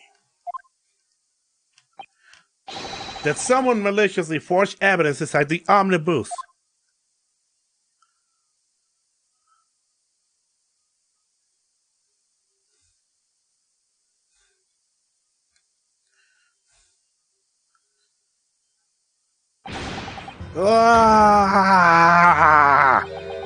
This trial is over. Mr. Mangoldog, up until now I have cooperated with this court to the full extent of my ability. But now it's finished. But you're the defendant, so... I said this trial is finished. Memory? You all know it means nothing. Look at the facts. Those traces are the truth. But... And even though he's wasted all this time, Lord Reaper over there can't present any concrete evidence. Really, the Green Reaper? What a joke! Well, my lord. Indeed, memory is not valid evidence. The bloodstains of the crime scene do indeed exist at present, so as long as there is no way to prove that they previously did not exist, then it's impossible to prolong this trial any further. But do you have any comments, Lord Van Sykes? The prosecution has presented all the testimonies and evidence we have to offer. That is all. Understood. If all possibilities have been discussed, then the court must move on to its verdict. As formality, the court would like to confirm the defense's stand. What does he mean, formality? It seems that this string, Mr. Mangodal will receive a not guilty verdict. Not guilty. it would be our victory. Is it really okay? Should I really end the trial like this? Defense, deliver your closing argument.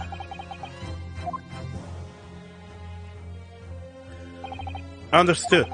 The defense pleads.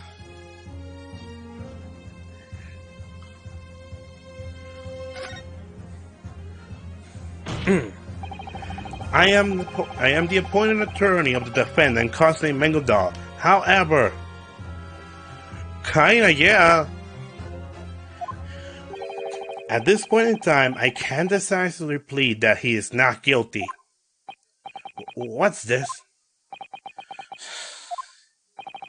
It's true that there is no evidence conclusive enough to prove that he committed the crime. However, I do not believe that his innocence can be proven yet either. What did you say? Order, order, order! This is completely unprecedented. And the defense is arguing for the defendant's innocence.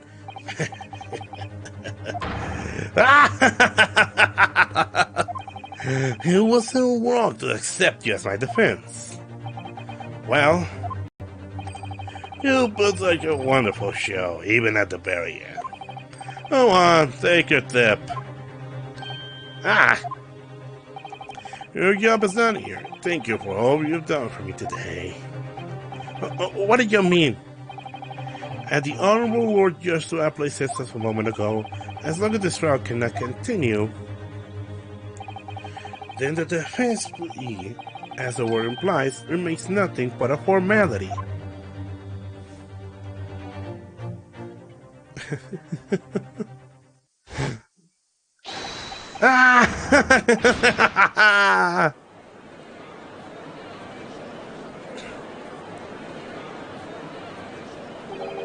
For all these situations, you must settle. Ultimately, if any of this evidence is real, it will go just close our eyes and dispose of the filth. That to all the money bags is the only way for us to know peace. Don't think that man would donate that beautiful part? I've embarrassed myself. As long as the situation stands, it will be impossible to continue this trial. A verdict cannot be passed. Thus, we shall heed the defendant's request.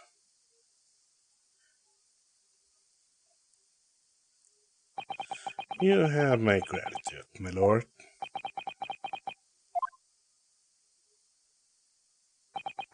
Without further ado, it is now time for the verdict. Objection! But we still don't know if the bloodstains is subconscious real or not, or even if the witnesses' testimony are true or full of lies. We still don't know a single thing about the truth. Lord Van 6, yes. This is all due to the prosecution's lack of sufficient proof. That is all there is to it. The possibility remains that illegal forged evidence was planted in the omnibus. The court believes that the prosecution is to blame for this. My sincerest apologies.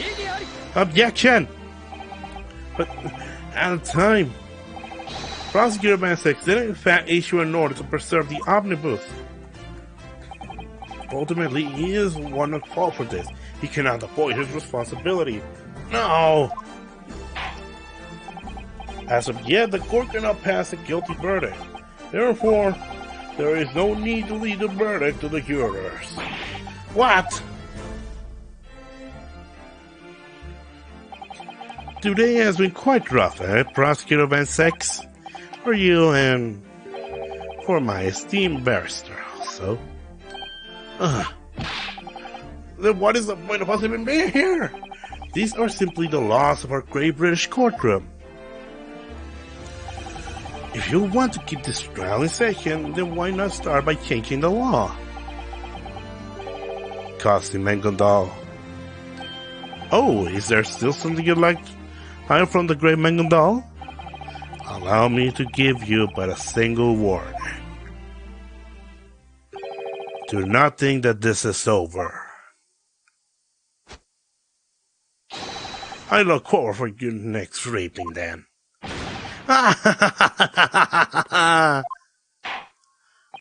Now I shall announce the birth of costume, Mengondal. Not guilty.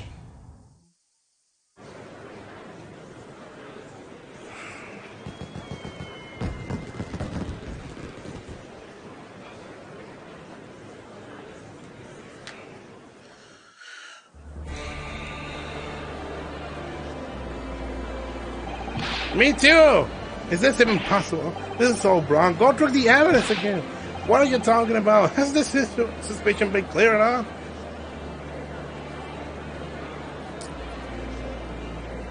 My God! The courthouse fell into a second round of chaos as the verdict has passed now. My first trial in the great British Empire ended with the client innocence, in other words, our victory.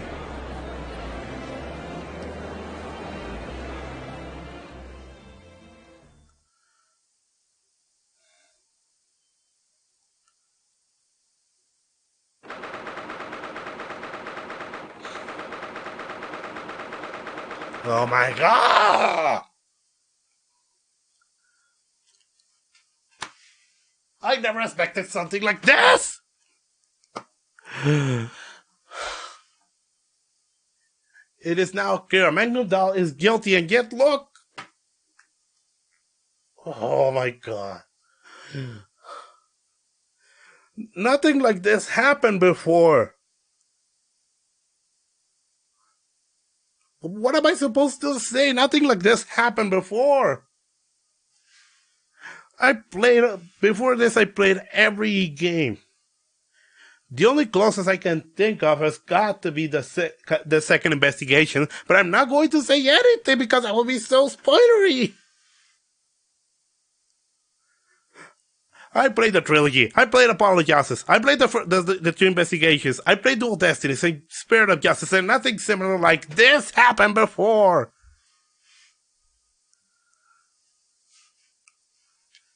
Oh my God.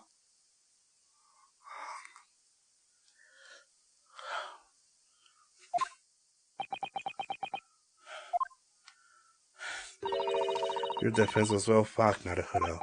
Oh, hey, Susato. Your first victory in a foreign land. It was an awe-inspiring.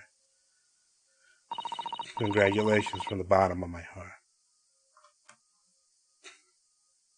What is it?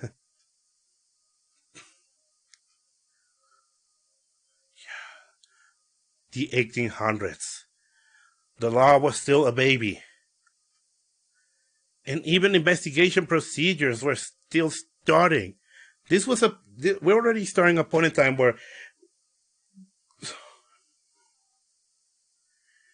you're right. I mean, seriously, not even fingerprint has been established. I mean, I know that that is somewhere in the 1800s is where the first time fingerprint evidence was used, but we're still not at that time. Oh my God.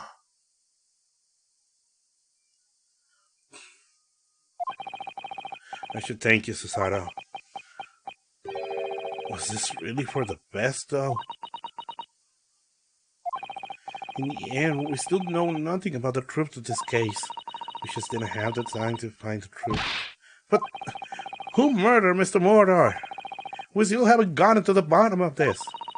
The one and only mission of the attorney is to fight for a favorable verdict for his client. And in my opinion, you carry out your mission perfectly.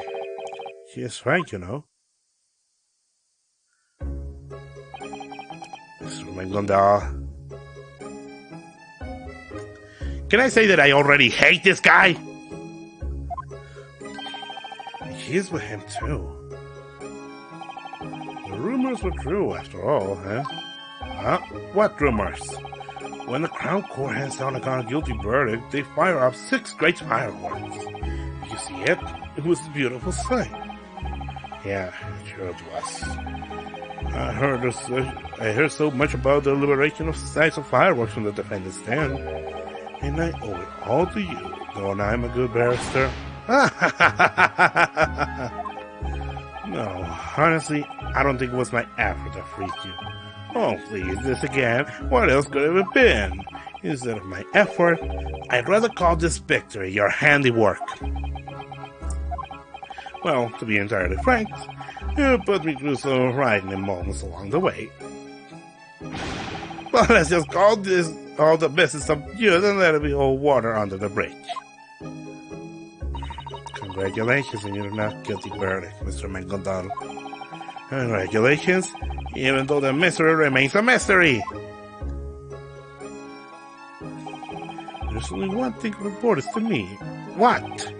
That would be having all of those fools acknowledge that I did not commit a crime.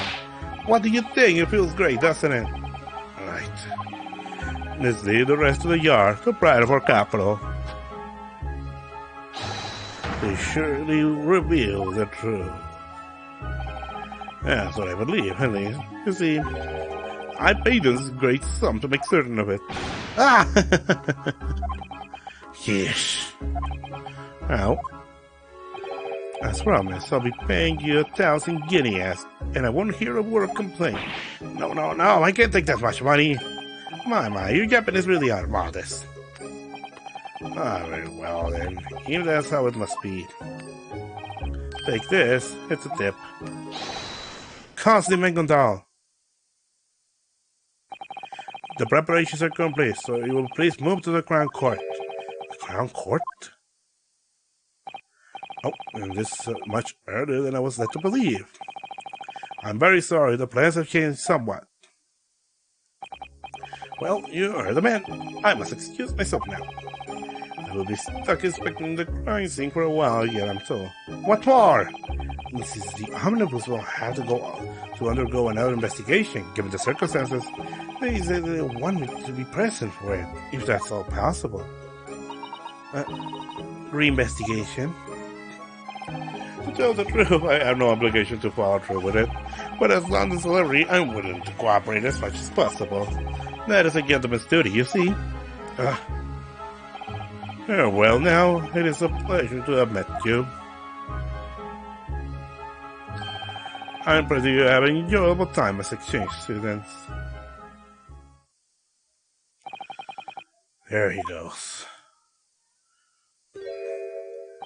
Oh, right, she was here.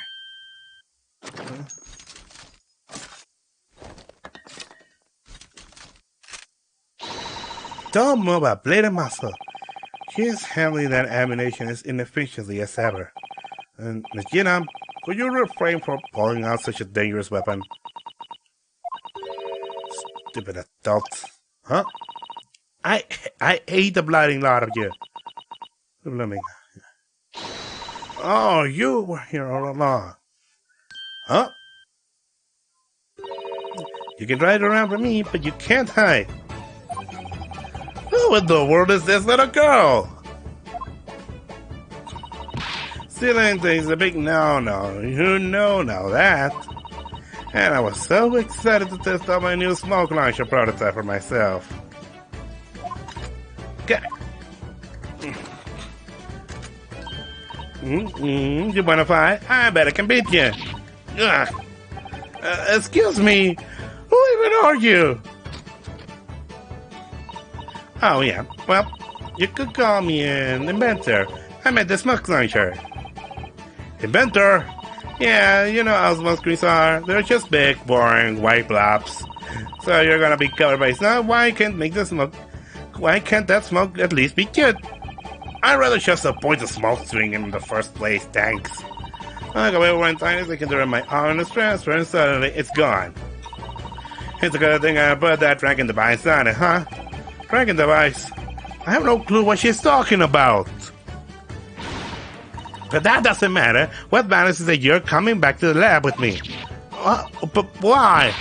Don't play dumb. You need to apologize to my technician. Apologize? When you do bad things, you apologize. Didn't you ever know the adults around you? Adults? What? But I... Well, are you coming with me or not? Good, I'm better. Fine. Oh, you're pretty docile after all. Obviously because he has a huge weapon trained on her.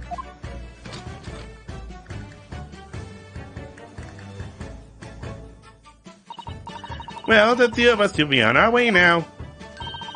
I do apologize for the disturbance. What a lively little girl.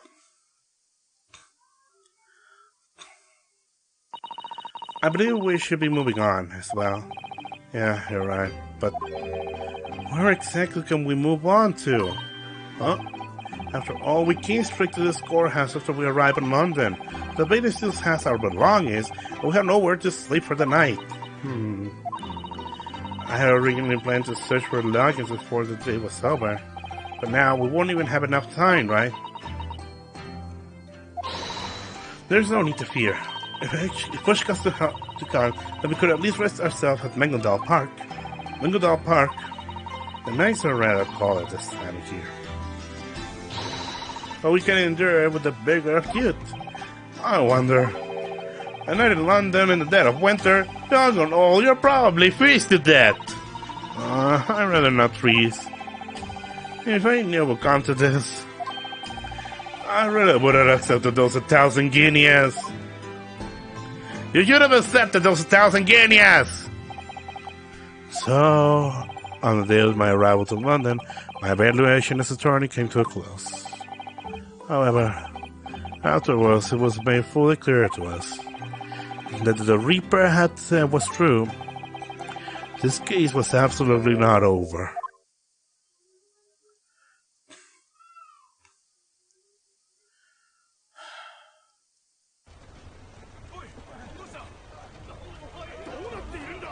What's going on?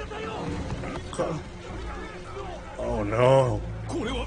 What the hell's going on? I don't know, sir. Everything was... The investigation was still...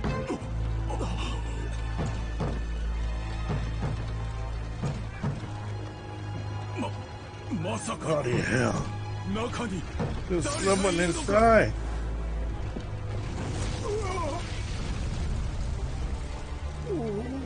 Oh, what a lace. Lace.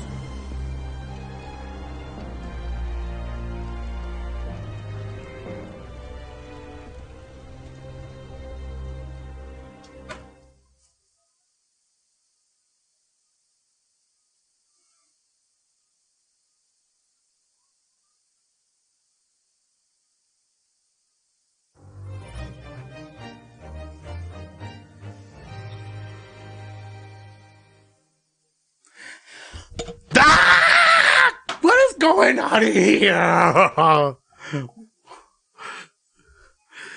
What the hell is this game? Oh my god.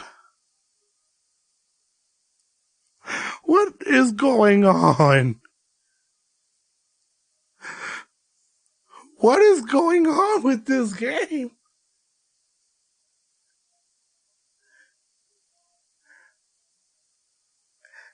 Nothing like this ever happened before in an Ace Attorney game. And I can assure you,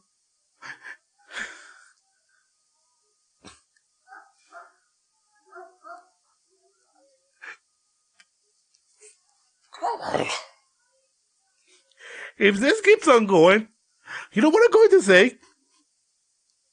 It might surpass Spirit of Justice as my second favorite game in the series. And that's a bold claim considering what Spirit of Justice managed to do. And if it really keeps on going like that, then it could surpass the second Investigations, which, as I said, that one is my favorite game in the series. Oh my god. Then it would have been a big accomplishment. It will be a huge accomplishment. It will be a huge accomplishment that they surpass the Ace Attorney Investigations too. And there's a lot of reasons why Ace Attorney Investigations 2 is my favorite one in the franchise. If I told them, it would have been spoilers. I'm not going to spoil this game, okay? But what the hell is going on in here? Oh my god. This game is giving you twist after twist. Firstly, the real culprit of case 1 goes away scot-free. The second case was pure investigation, nothing seen in the main Ace Attorney game before. And now the third case, again, the dude gets the defendant. It turns out that he is actually the culprit, and yet he gets away again scot-free. What's going on with this game?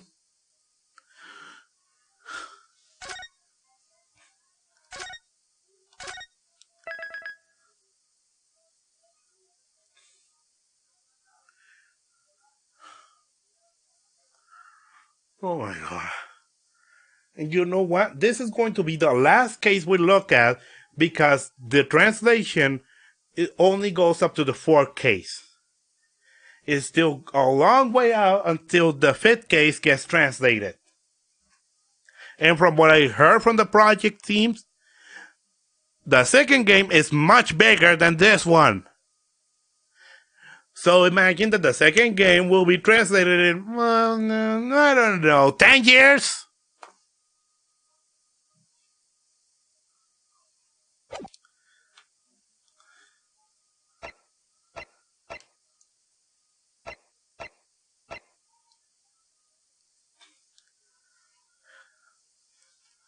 Let's do this.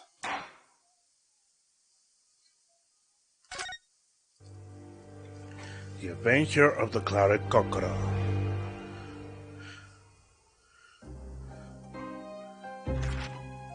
Tokiyori, 僕は思うのだよ、ワトソン。ホームズは物上に首を振り向いた。我々が目にする事件は、本当にそれが全てなのだろうか。その裏側に誰も知るもののない物語が隠れているかもしれない。ハーブティーから立ち上る湯気を追うその夢見るような眼差しの先にはきっとあの雪の日の夕刻の情景が浮かんでいたんだと思う。ブライヤーロードの歩道に倒れ伏した若い女性とその背に刺さった教授。ガス灯の明かりが柔らかく切り取った奇怪な事件現場の情景。不可解な姿なき犯人の事件は薄い霧の中静かに幕を開けたのだった。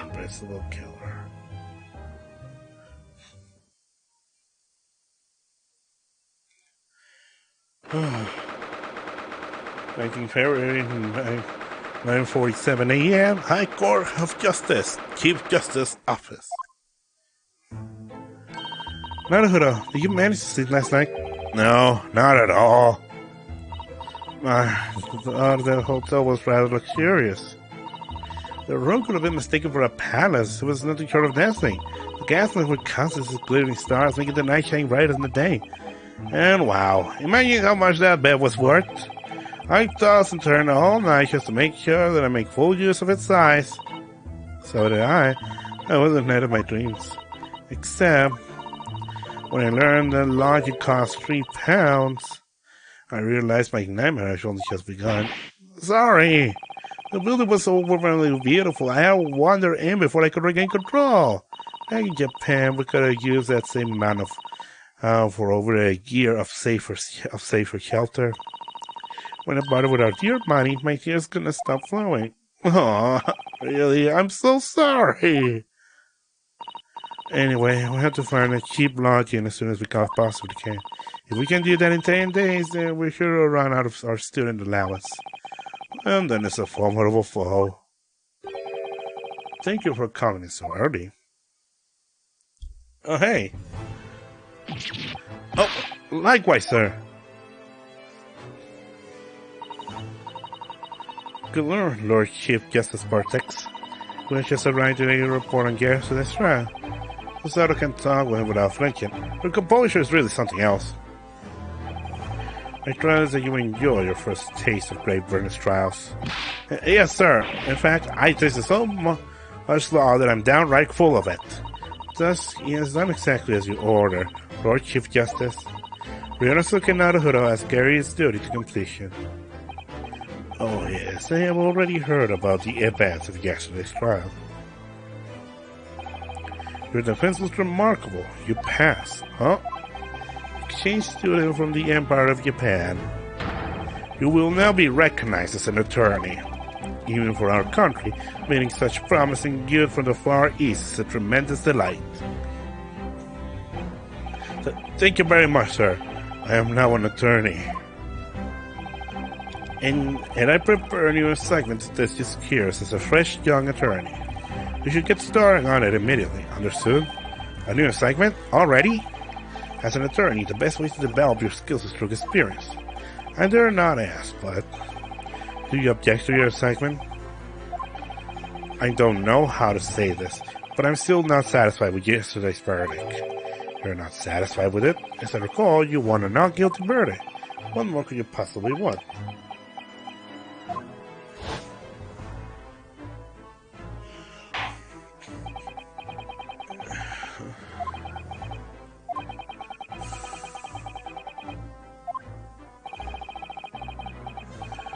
Oh, this case.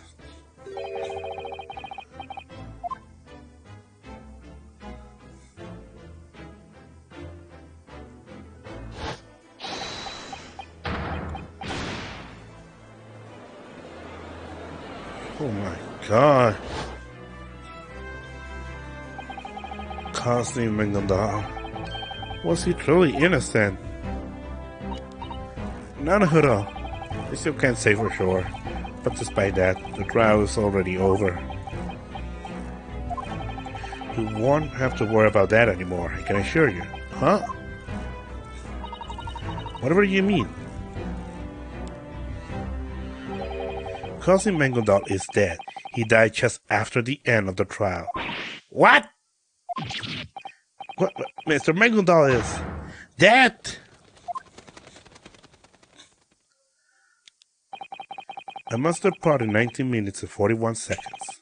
Until then, I am able to talk, but for a while.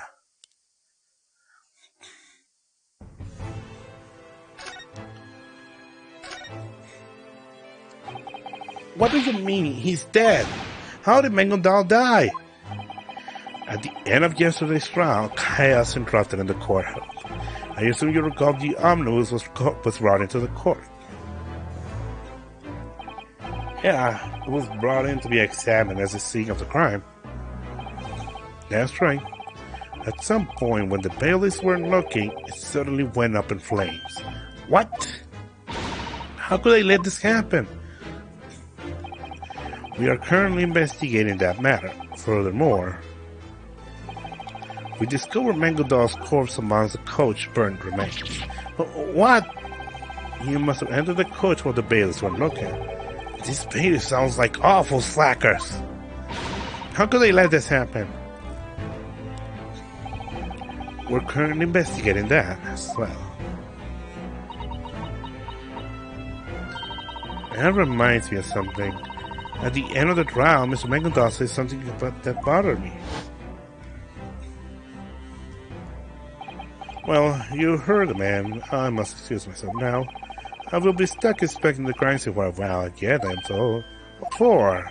It seems that the omnibus will have to undergo another investigation, given the circumstances.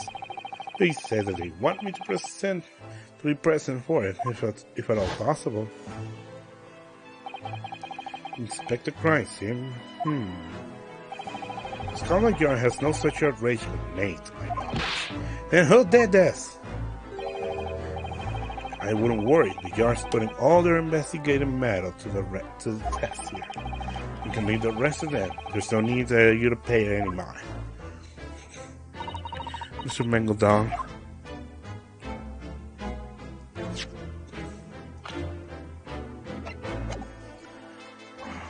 Okay. What's up with this game giving us twist after twist after twist after twist after twist after twist after twist? 10 years later, after twist after twist.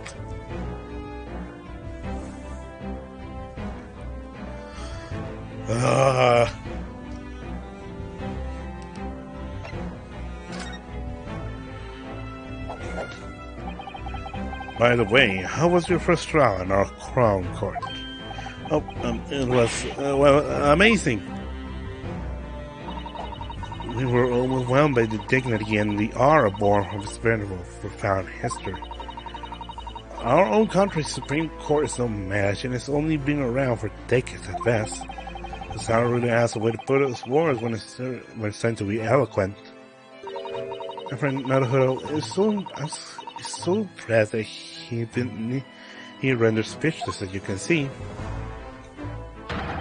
Our courts are the pinnacle of law. You will do well to learn from them while you still can. The pinnacle is this. I have to say, though, it was a stroke of fortune that you could have taken such a simple case for your first trial here. Simple, my lord? As I said yesterday, there's no way you could lose. Excuse me, rudeness, my lord, but that case was not no means simple.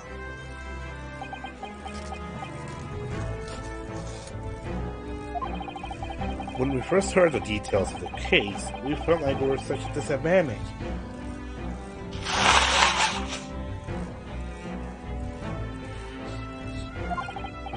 Even now, I still can't believe that we managed to seize the not guilty verdict.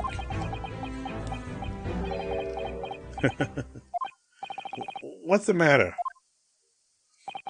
I'm sorry, excuse me for that, but in the end, the verdict was indeed not guilty. Huh? And it was because of your skill as an attorney. You say that's all there is to it, right?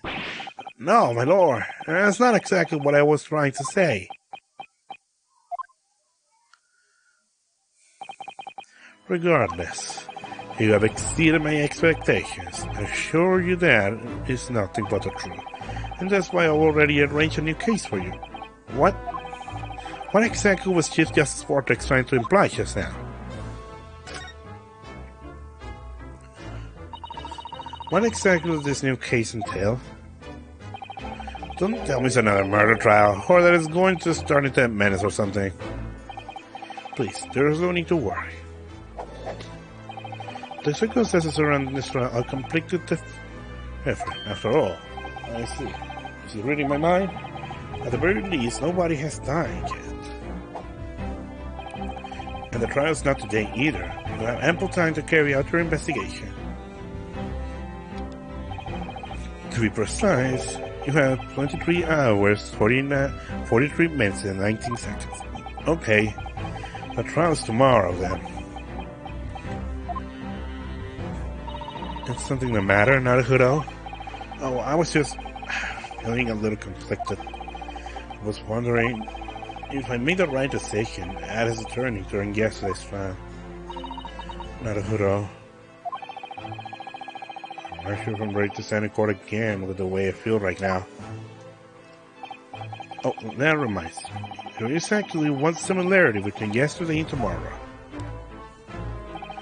Once again, not a single man is willing to step up to the challenge. What? At this rate, tomorrow's trial will be forced to begin without a defense attorney present. And of course, I'm sure you know,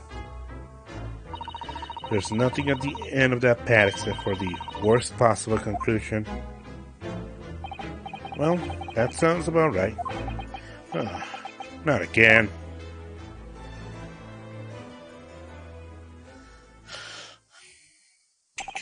I'm afraid my time is up. I must excuse myself. I strongly suggest that you begin preparing for tomorrow immediately. After all, there is 23 hours, 26 minutes and 39 seconds left until the trial. You called that ample time not long ago. Oh, one more thing, Master Naruto. There is one thing I would like to inquire of you. Sir, what is it? As I recall, yesterday you said thus. You wish to carry on the exchange to the Cosmo Asik as well.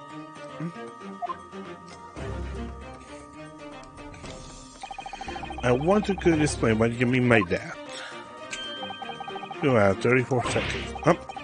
He's always wants to talk about how he wanted to study the world's leading justices and change the laws of the Empire of Japan. I'm going to keep his dream alive, so there's another reason. Oh? What might this other reason be? In the steamship cabinet, he says something cryptic to me.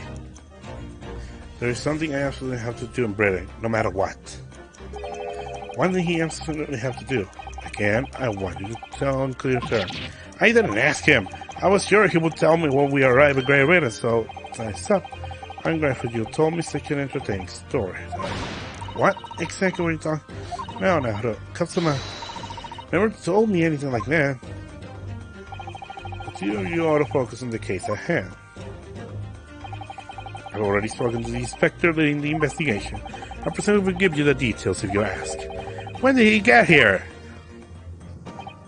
Oh, I pray for you good fortune.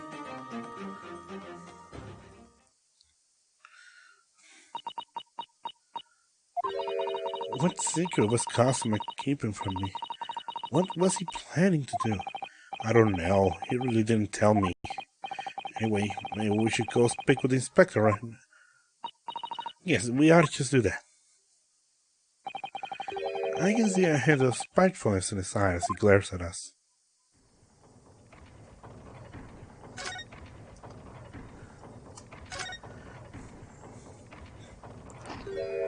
Is he eating a crap? Oh no, he's eating chips. He's eating chips. Excuse me, could I have a moment of your time, sir? Do I look like I have time to spare? Wow! A nice weather we're having, huh? Doesn't weather look nice to you? Oh! Listen to me, Jap. Listen real good. Don't go around thinking that any old British gentleman is excited to talk about the weather. But that's what Sato told me. I'm very busy right now. More busy than you call it my magic. He's eating chips. Or fried potatoes, however you want to call it. While I'm here yelling at you, the investigation is still undergoing at the crime scene. I am very sorry. Oh yeah, I'm willing to bet that they're saying all kinds of things behind my back right now. Hey, where's that guy been? Who knows? He acts like such a big shot. He must be slacking. That's all. All thanks to some bloody foreign bumpkin who came to London just to frolic and have fun. Yeah, you hear this out my policeman's prestige falling? Because I certainly can. I can tell this won't be easy. Greetings, sir. I believe we haven't met. My friend here is Ryunosuke Narasugo, a defense attorney. Huh? And I am his legal assistant. We're both deeply pleased to make your acquaintance today. Oh! I must say, the weather truly is beautiful today.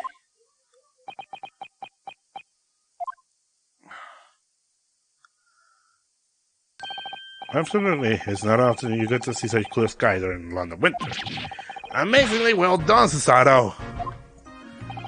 Our board success me to give you a lot of details of the case. My name is Tobias Gregson, Scotland Yard. Inspector Gregson? Huh? His name got quite a reaction out of her. I wonder if he knows him from somewhere. Inspector? Might you be Inspector Gregson as the Inspector Gregson?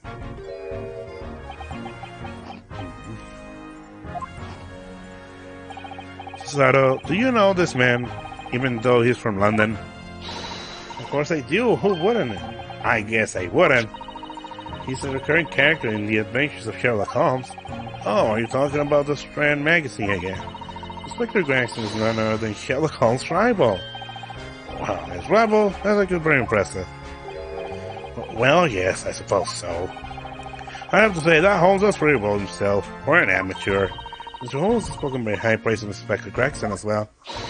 Gregson is the smartest of the Scotland Yarders. He is the pick of a bad lot, he says. That doesn't sound like much of a compliment to me. Well, Mr. Holmes isn't the type of person to sing praises to others in the first place. That's right, because of that blasted magazine, I have become famous all the war over. That's a good thing, right? Oh man, that wasn't so bad at first. Everyone wanted to shake my hand, and my reputation at the yard wasn't all that high. That sounds great. However, you must have underestimated how terrifying man can be. Since then, I always had a feeling that people were staring at me, talking behind my back. Talking behind your back? You had a feeling? He's changed ever since he appeared in those novels. Look at him, acting like a bad shot. Have people really been saying such awful things? Like I said, they do it behind my back, so I can't really make out what they are saying. However, I get, there's always no doubt about it. It feels like this inspector is going to be difficult to work with. Yes, since that sort of thing comes with its own share of troubles. Yeah, fame can be troublesome. So, as it was the case the Lordship Justice wanted to talk to you about. Well, if I were to put it simply, this was probably the easiest case that a detective could possibly work with. Then are you saying that this is probably the most difficult case that a attorney could work with? I should hope not, but it definitely looks that way. A lady walking along Ryan Road was stabbed in the back with a knife. Fortunately, her life isn't in danger now, but she still remains unconscious at the hospital. Why, that's terrible. Who would stab for a woman in the back like that? I'm sure you just perform a society or something if you found them. That's not important right now. You didn't have to yell. Anyway, we were able to arrest the culprit without wasting so much time in this case. You didn't have the time to enjoy and after crime tea before we took him.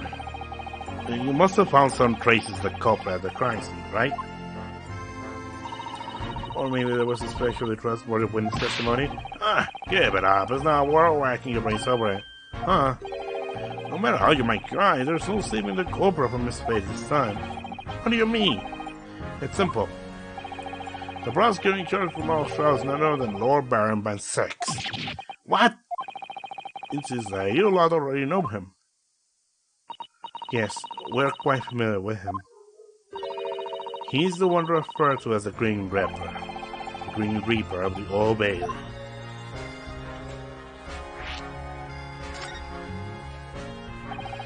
So we're up against Baron Van Sykes again. Same prosecutor as yesterday.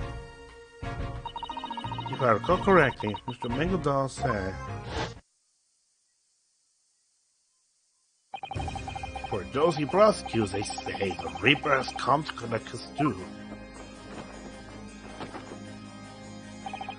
In the court of the Great Bringer, not a single defendant has lived.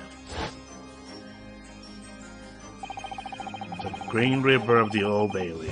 In other words, he managed to force a guilty verdict on every defendant he's prosecuted, right? Okay, Inspector, if that's what you're trying to tell us, what if we were to tell you that Naruto won a not guilty verdict against the Reaper? Is that so? What of it? Huh? I mean, even if the enemy is a Reaper himself, he still has a chance the defendant may survive.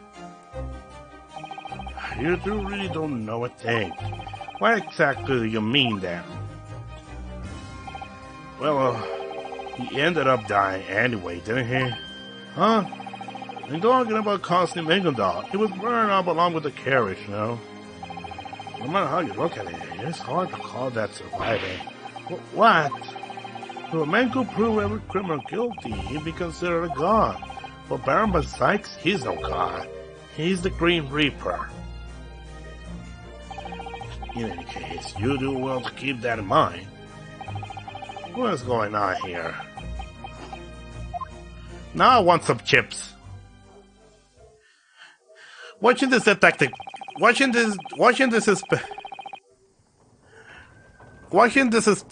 eat is making me hungry.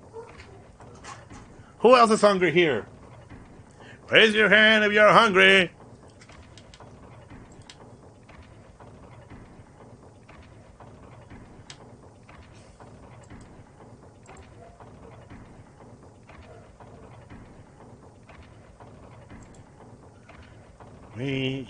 Me too. I'm hungry. Watching this inspector eat chips make me hungry.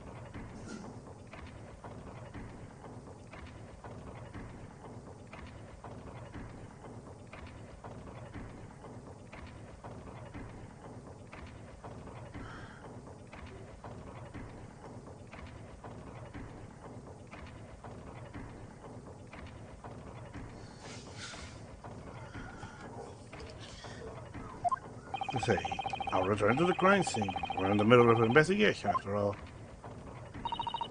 The site of the incident is a bare road. Would I be correct in saying that? That's right. If you head towards the goal, you should be able to interview the culprit. You're already calling him the culprit. He's shaking like a leaf in the isolation cell. It's a hilarious sight, I tell you. His number is 15. Is 59. He's 53. If you ask the girl for 53, you should be able to interview him. Understood. Thank you very much.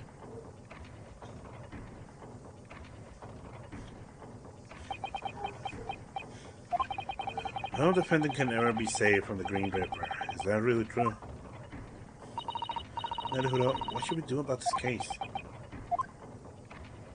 To be honest, I haven't been able to stop shivering since the trial yesterday. I think that we could have stand in the court again. Using the Reaper. It still takes courage to admit it, even when a task is too much for you. You don't have to do this. If the man they arrested is innocent, then it's only natural that he'd be shaken like a leaf in that cell. You can imagine the kind of monsters that would just stand and laugh at such a sight. And to be honest, I can still feel the intense shock from yesterday's trial. I don't know how much I can do, but I think we should go out investigating. Would you assist me? Yes, of course. I know that I'd be glad. You'd be glad. After all, I am your legal assistant. Then, shall we? Alright, let's do it.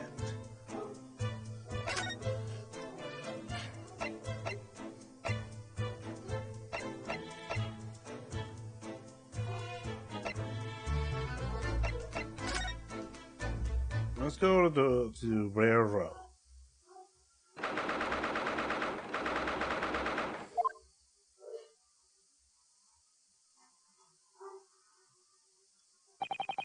So this is Rare Row, the scene of the crime. Take a look over there, Naruto.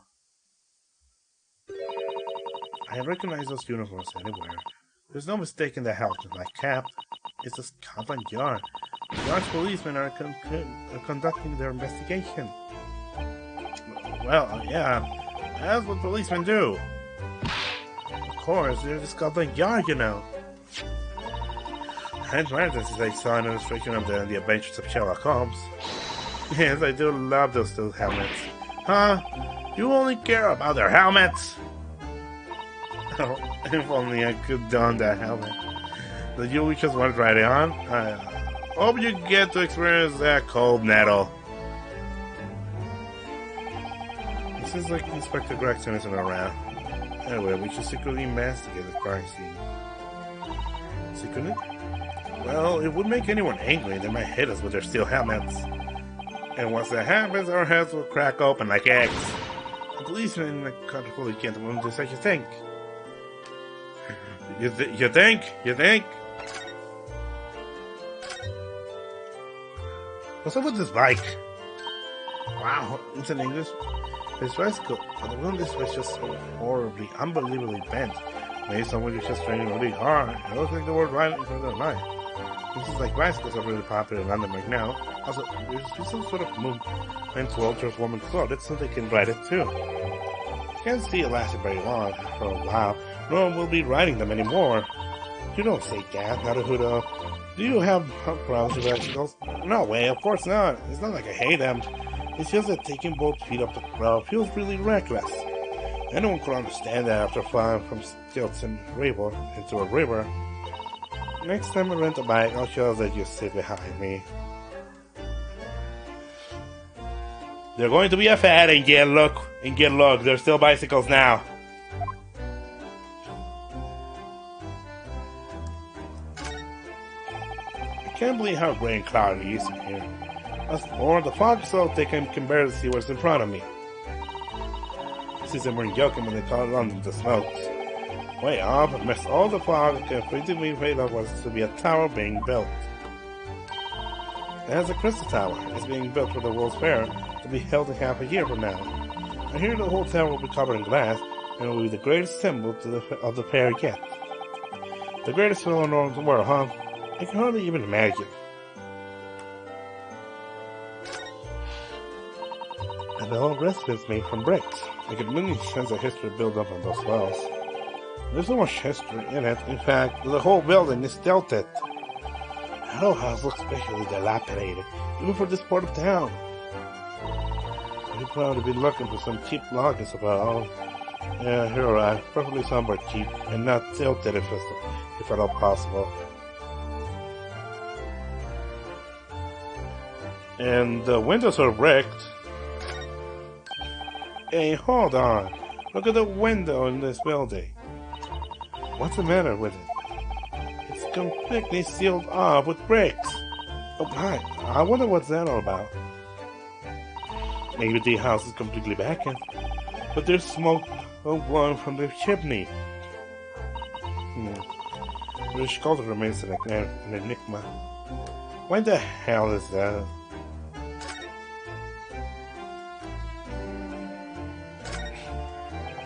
So this pad is where that is the Christ. It's wide enough to keep your perfect view from the world. That's real. I don't see any obvious places that could be just a hiding spot. Oi, you yaps! What do you think you're doing? Where, just the best in the currency. Why, you're in leg with that guy with the mustache, aren't you? Unique? In that case, I'll lay your hair down with the evidence, aren't you? Come on, get shoo. He sure sounds like a couple of stray dogs. I guess we shouldn't get too close to the crime scene. Yeah, that's the truth.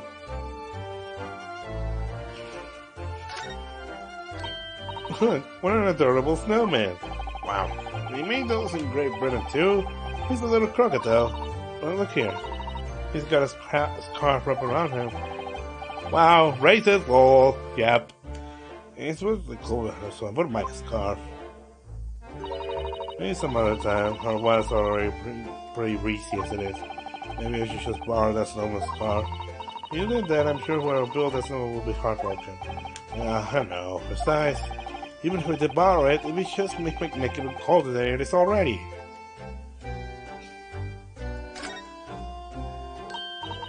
A police bugger has stolen a yard. The yard uses this to rush crimes to knock out criminal. Sure know a lot about this, Sato. It has been my lifelong dream to drive into London one of these. They wanted to just try breaking a window with one of those rocks over there. If I did that, I ended up with the criminal side of the buggy. But yes, maybe there's no other way.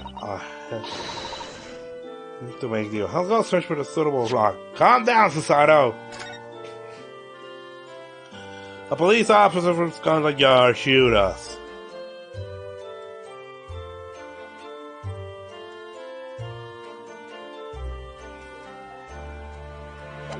Because he thinks that we're here to tamper with the evidence. But no, I was just kidding! Jeez, Sato.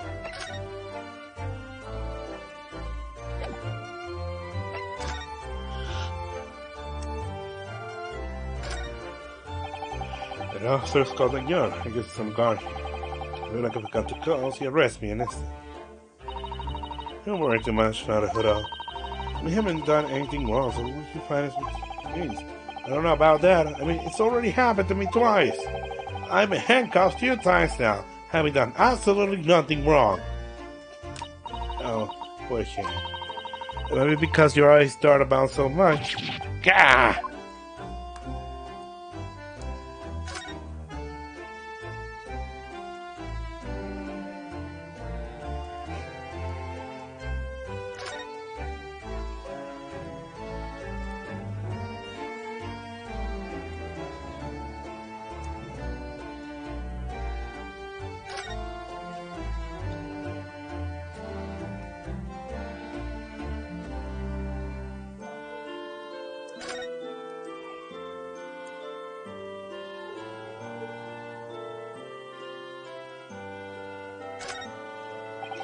Uh,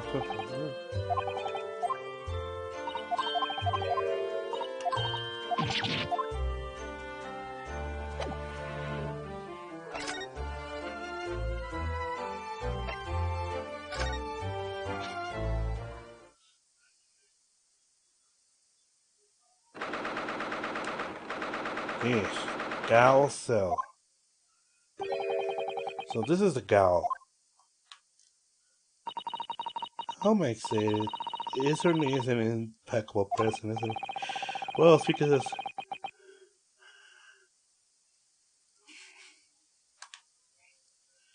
this is the 1800s again. This was still the time when racism was still common.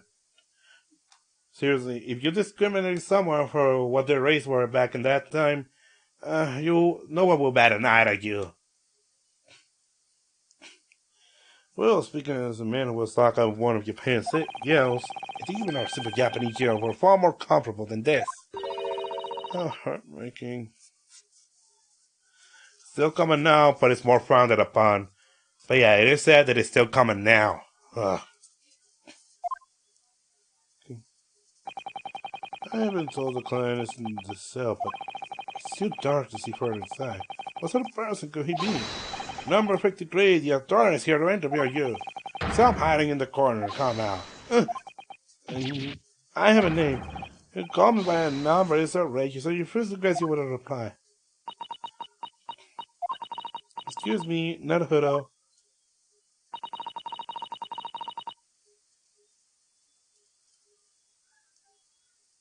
Do you understand what's going on here?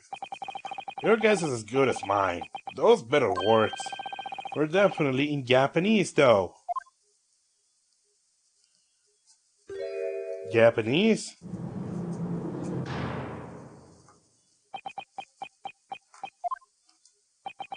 Hold on. Shh, be quiet. He must be hiding somewhere. Not good eye from his eyes. Early right now, this is still with look at me, I can feel it. I don't know.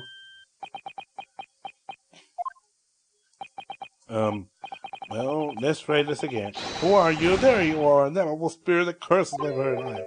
Spirit!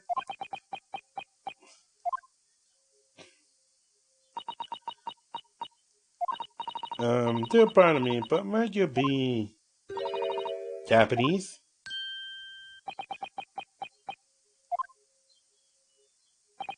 Good heavens. This is Heavens above, bless me! Turn on the waterfalls! I used to seriously apologize for that. I'm also composure earlier. But don't worry about it. It just surprised me a little though. However, a year has passed since I left. The things like your situation will transpire in a far-off land. The words of my fellow brethren penetrate my heart upon meeting in the depths of hell. Oh, blood of emotions! What the hell's up with this guy? This is the next Lion Lordship Warwick spoke of. I can't believe it. It's a Japanese person. My gratitude to the motherland after all. Oh, Miss Warwick hearted. For the sake of one mere exchange stealing, he dispatched one first-rate attorney. Praise the motherland! What's up with this guy? A first-rate attorney. Looks like there's a huge misunderstanding here. In any case, would you be willing to tell us your story, good sir? For example, we'd like to know about your arrest suspect. Hi, of course, with pleasure. Jumping up from joy! I don't quite understand what he's saying, but he seems happy. Yes, he does. Let's hope his trust is in this place. And this will make your acquaintance. I am Ryunosuke Naruto, an attorney. As for me, I am Susaru Mikotada. I'm his second assistant. I am an exchange student sent to Great Britain from the Empire of Japan. Soseki Natsume, it's my name.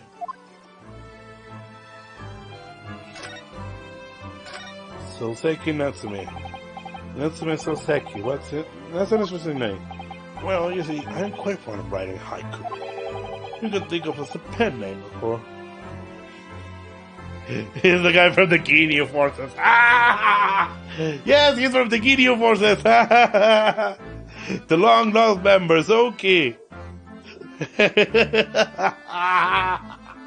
We're all deposing his house. Boo, boo, boo, boo, boo, boo. A pen name, huh? That's where you're taking a different name for an author work, right? Yes, that is generally the case. That's not all there is to it. There's kind of a refined elegance to the title. In any case, I have to say that hearing about haiku makes me feel like I'm back in Japan. That reminds me, earlier you said you were an exchange student, correct? Yes, the Japanese government sent me here 1 year ago to study the English language. I had no choice but to comply, but look at the situation it was put on me. They ruined me! You had no choice? You mean you didn't want to participate in the exchange? That's not quite true. I always wanted to visit the British Empire. However, it was ridiculous. It was a ridiculous demand to begin with, and even more so coming from the government. What exactly did you mean? Asking me to study English literature would at least be within the realms of my field, but to study the English language, I even got the idea on where to start. Simply absurd.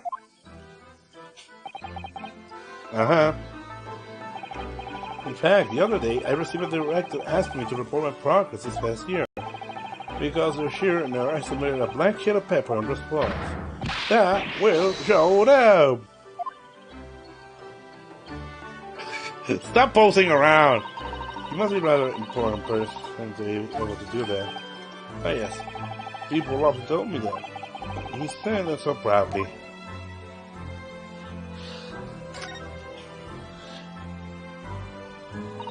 So, what's the station where you're arrested under? I am no hand in it. I would never be able to commit such atrocity as murder. Murder? Oh, that's right. She didn't actually die. She was stabbed with a dagger. Right in front of me. Right in front of you? Then does that mean you saw the culprit? I did not. Huh? If I did, I would not be in such a predicament right now. Which means the situation here is so simple. Of all places, why did you go out of your way to get stabbed right in the front of me? That's right, it's only all due to the curses of this London spirit. Oh, you damn pests! Stop posing around! So despite him being present as it happened, he didn't see the culprit. In any case, we should ask him for more details on the incident. Could you please stop posing? It just stopped snowing. The streets of the cursed night were shrouded in fog.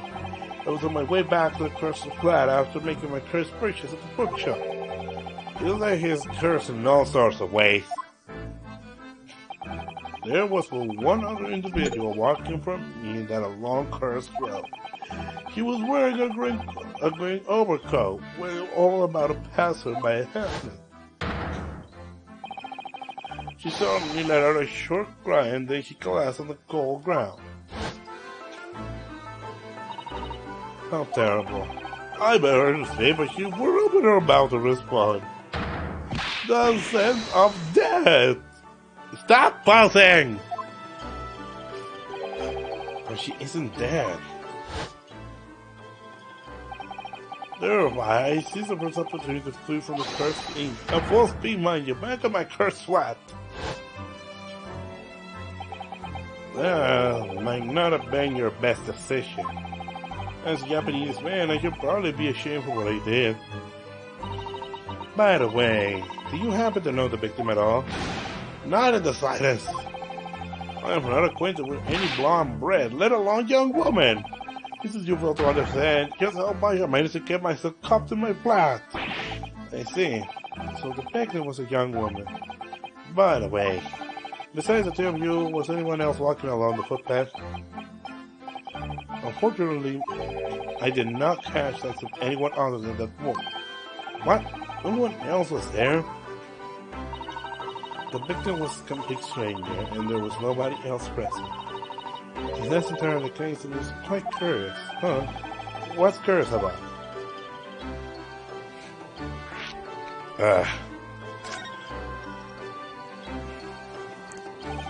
Sato, what do you mean by quite curious? There's just something about Soka's story so far that doesn't add up. The victim was a complete stranger to him, and there was no one else at the scene. Furthermore, he ran away from the scene so nobody would see him. Indeed.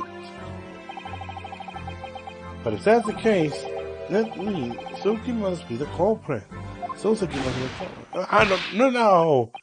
What did Yasa say? Nothing. He didn't say...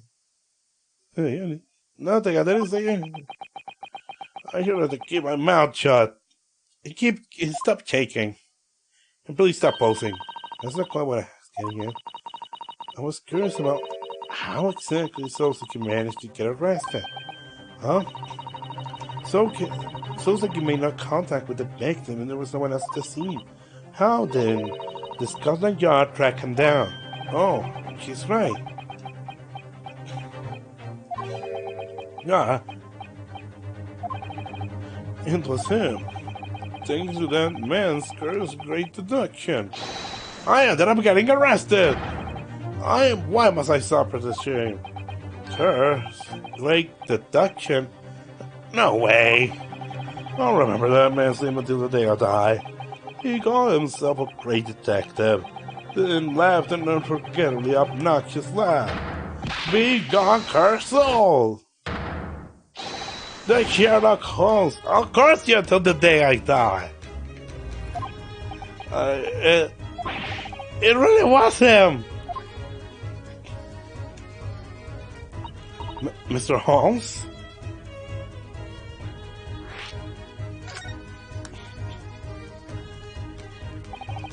I never would have guessed we heard his name here. After I escaped that nightmarish scene, one cursed night passed.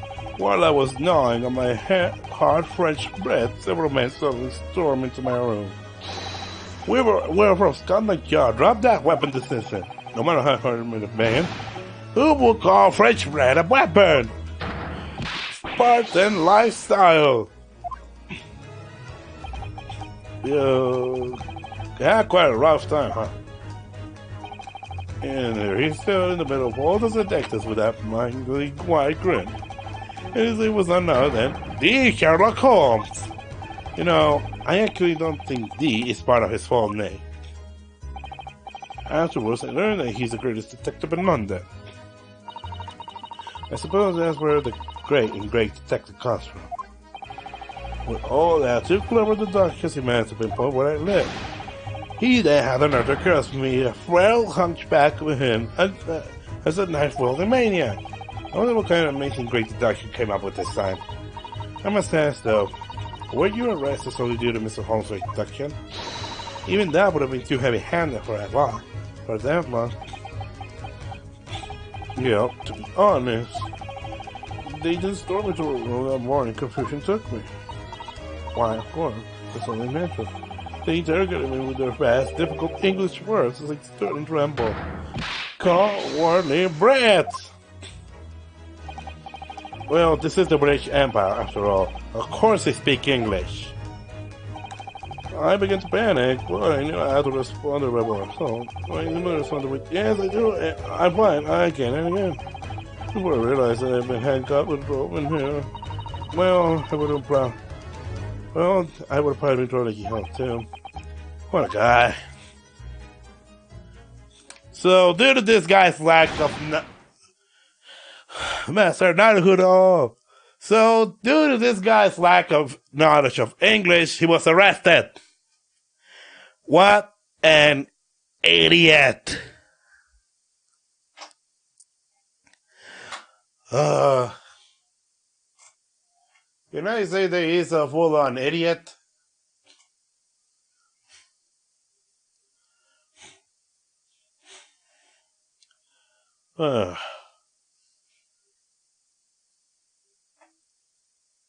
Who agrees with me that he's an idiot?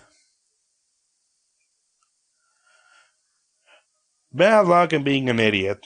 he had at least a grasp on just the basic English, he wouldn't have been arrested. I mean, seriously, he was given an assignment by the government, and yet look what happened by not going through with that assignment. Uh, just not a bit always fine.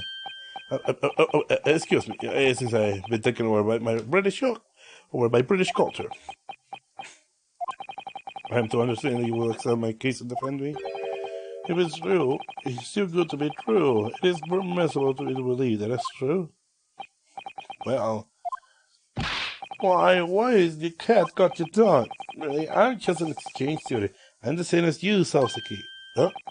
You are an exchange student? I have studied as an attorney in the British court once, but what am I supposed to believe in? What guides my struggles in this foreign courts? I haven't come to understand that yet. Naruto. And even worse, I'm not a proper law student in the first place. I'm a substitute at best.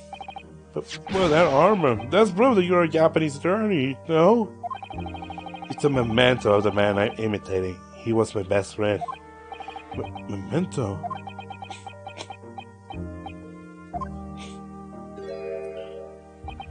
I'm well aware of this all say about me. What do you mean by they? None of those British attorneys care to defend me. Why not? You two were right. The footpath where crime occurred was empty, save for the victim and myself. Worse even, I've left the scene. They can't help but to think that I must be the culprit. I know that. Still secure. And above all, I am an exchange student. I am nothing but a suspicious foreigner in this great British Empire. A trial for him. What a waste of time. Undoubtedly, that horrid Jap did the deed. All those attorneys stood before me and laughed at me as if I were a cruel joke. He won't understand half of what we say anyhow, but I knew. That's awful. I studied English more fervently than any of those stuffy big city policemen. I crossed the very sea to show my reverence and my desire to learn this enduring language. But nary a soul is willing to learn here to a poor hunchback foreigner.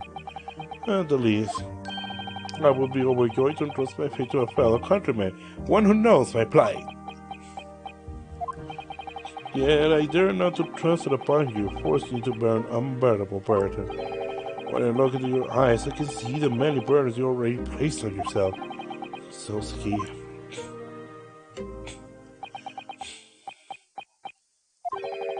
I need some time to think about this.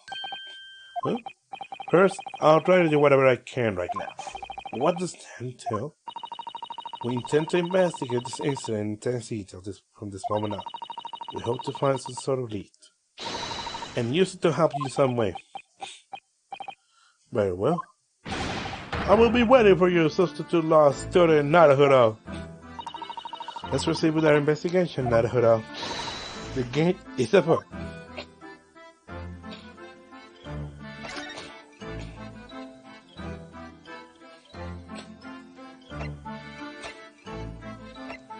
Let's go back to Bray Road.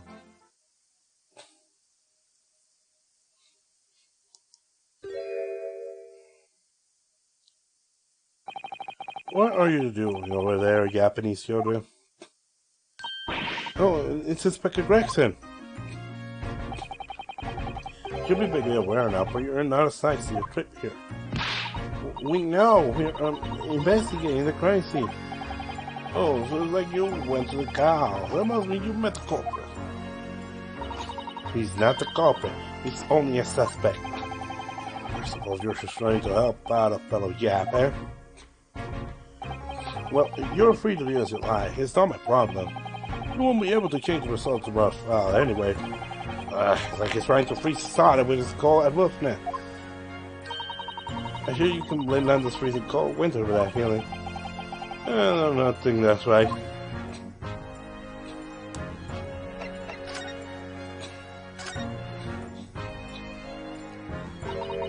Scotland Yard. Ever since I laid eyes on this illustration of Mr. Holmes' novel, I dream of visiting it. The Scotland Yard is the world's most capable police force. It's been lifelong dreaming to mine to wear one of their iron helmets. Even I have to admit it, when I see a girl wearing one of those helmets, I can't help but feel like the image practically screams, "This city is under my protection." Oh, absolutely, I couldn't agree more.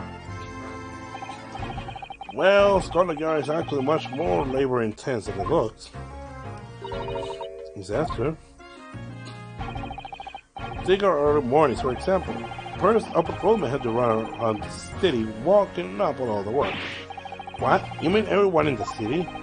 You know the people's windows were alarmed? Well, I had to do it too a long time ago. That's quite something. All of our work is around the city. It's only natural. After that, our patrolmen start patrolling their beats. They take no breaks until the day is done. There's even a quarter of our long they have to walk. 20 miles a day. I have no idea how long that really is, but I imagine it's quite a distance. Let's see. It will be about the distance from Tokyo to Yokohama if you were to walk on foot. I feel like that kind of track will make me feel like more of a wreck. Once it gets dark, you have to still light up all the gas lamps. Right. And between all of you, you'll have to investigate the odd cases once in a while, right? Not to mention, they occasionally have to chase down lawbreakers. I'm not sure I like how you're making those duties sound like side jobs. Anyway, that's how it is. Our men have been collapsed during their shifts. I just look up those hand now. My hand's not a hood that deserves more the honor of wearing one, in my opinion. I thought I'd be able to handle something with so much weight lying on it. My throat is starting to hurt. My throat is hurting for all this talking. For all this talking, my... Ow, my throat. Ow. Oh my god. Has ever that happened to you once?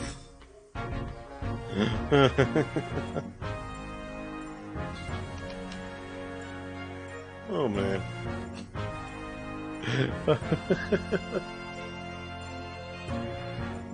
Oh. The crime was committed 2 days ago at 5 p.m. It was on that open road over there. It was a victim, a young woman, was stabbed in the back with a knife. The lady's still unconscious and being treated at this time. Is that correct? I wouldn't exactly call her a lady, but yes, until she wakes up, we won't even be able to identify her with any certainty. Which means that we won't be able to request the victim's testimony.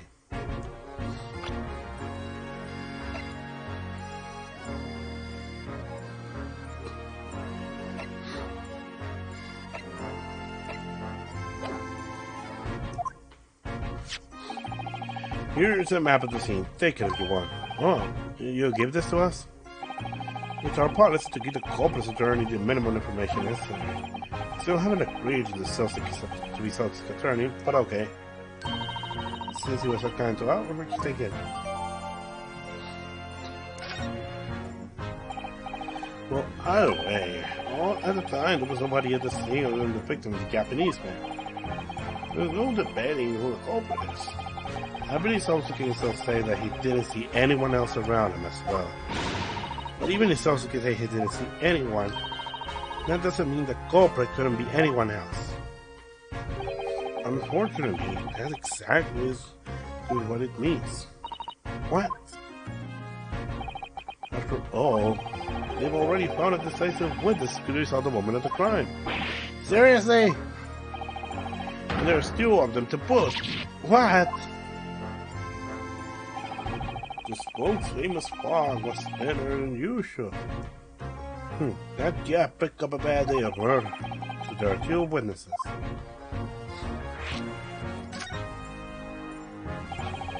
So who exactly are these witnesses? You can say that one of them is the most trustworthy witness in London. After all, he's a patrolman of Scotland Yard. What? A patrolman? This changes things a lot. A patrolman just happened to witness the incident taking place. It's not that unusual. You know, that's why the patrolmen are here after all.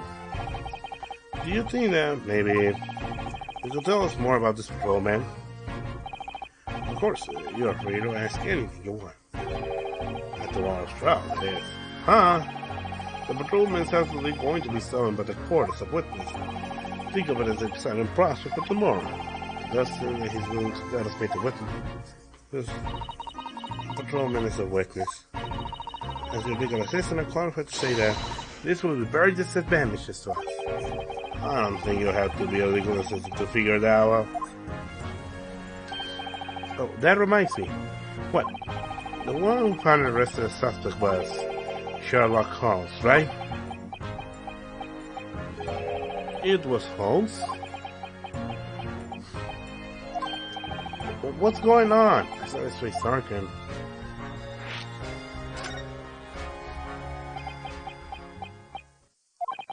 Hey, tell me who you heard that name from. Huh? It was Sosuke who tells. He said that Mr. Holmes stormed into his room with a bunch of yard officers. He must have been one of his great directions at work. Don't be ridiculous. Huh? That lousy amateur. He's always poking his nose into everything. Huh? First he catches wind of an incident of from some bumbling idiot. He runs off to the crime scene. A second later, he's circling the area, spewing incomprehensible nonsense. Before you know it, he suddenly solved the entire case. That's impressive, to say the least. But isn't he an important answer to Scotland Yard? Nonsense! Do you know what this is? Yes, that's a Strand magazine. The magazine that serializes the adventures of Sherlock Holmes. In that ridiculous excuse for our novel, all of the detectives of the yard are just constantly being insulted by that great detective. In fact, I'd say they might as well call that rebel the baselanders of Sherlock Holmes. Well, I do admit investigation on the time of such. We're working as hard as we can, but because of him, we're a laughingstock. He's a terrifying threat, not just to criminals, but to the yard as well. Are you sure you should be comparing Scotland Yard to criminals? Seems like the great detective and the police have a pretty complicated relationship. That man's willing to try tomorrow, right? You will be defending him soon. Well, whatever the case is, there's one thing that I can say for sure. Here in London, no attorney is worth his salt to take a last man's case because the prosecutor is agreeing, right? Your client is beyond saving now. You'll only be wasting your time by defending him. But there is one thing that strikes me as peculiar. What's that? That old dead bringer has stood in court for a good few years. Is that so? He's only prosecutes infamous criminals, or those who commit the most heinous crimes. Infamous criminals? Heinous crimes? His past marks were all men who will be sentenced to the death penalty, but that's not the case this time. You're right. The young woman was stabbed, but her life remains intact. I can't imagine why he would show up in a small fry case like this. I don't really agree with the phrase small fry.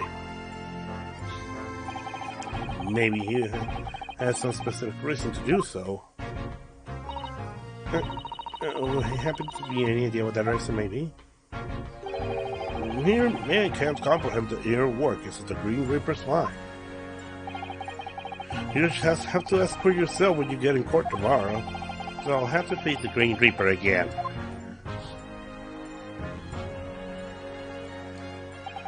Alright. Looks like that's all the information we can get from the inspector. Naruto, may I have a moment? What is it, Sato? Your attitude has changed, Sato. This is just my opinion, but I think perhaps at this point, we ought to see what our old friend has to say. My old friend, do you mean Sherlock Holmes? Yes, indeed. I am questionably referring to Sherlock Holmes. And twinkle in her eyes is clearly excellent. As I recall, didn't Sosuke mention Mr. Holmes as well? Yes, he did. He did indeed. With that in mind, why don't you say he's related to this case as well? This is absolutely not my own self-indulgence. But we don't know his address, so it's at Baker Street. How did you know that? See, it's written in this book. 221B Baker Street. The address is the world's most famous detective. I see. Shall we head over? We better get going before society for segment rises to a fever pitch. Now, let us call a coach. Looks like we're meeting again sooner than I expected. Sherlock Holmes. I don't even know if I want to continue. You know, back when I did the last read, there was more than 5 hours. Not even my throat hurt that much. You could say this could be practice for my voice acting skills, but god damn it, my throat is starting to hurt. Ow. And again, I still have a stuffy nose. Oh god.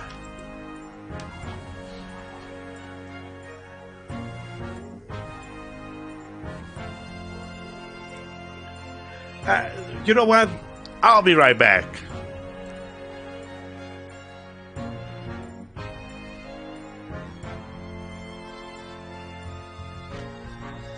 Let me go get some water and clean up my nose. I'll be right back. God damn it, my throat!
Fuck my throat.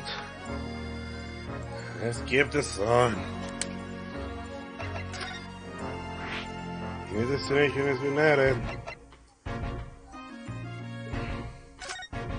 Calm down, Susato.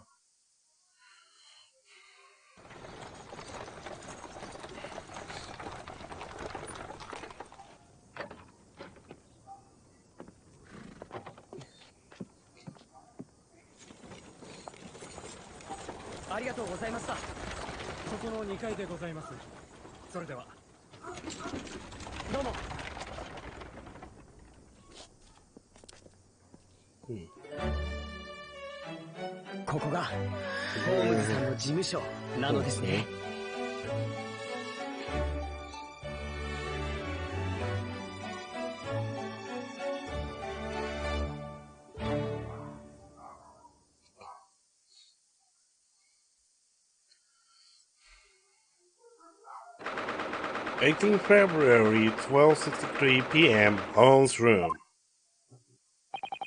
So this is Mr. Holmes' office. It certainly has a strange vibe to it.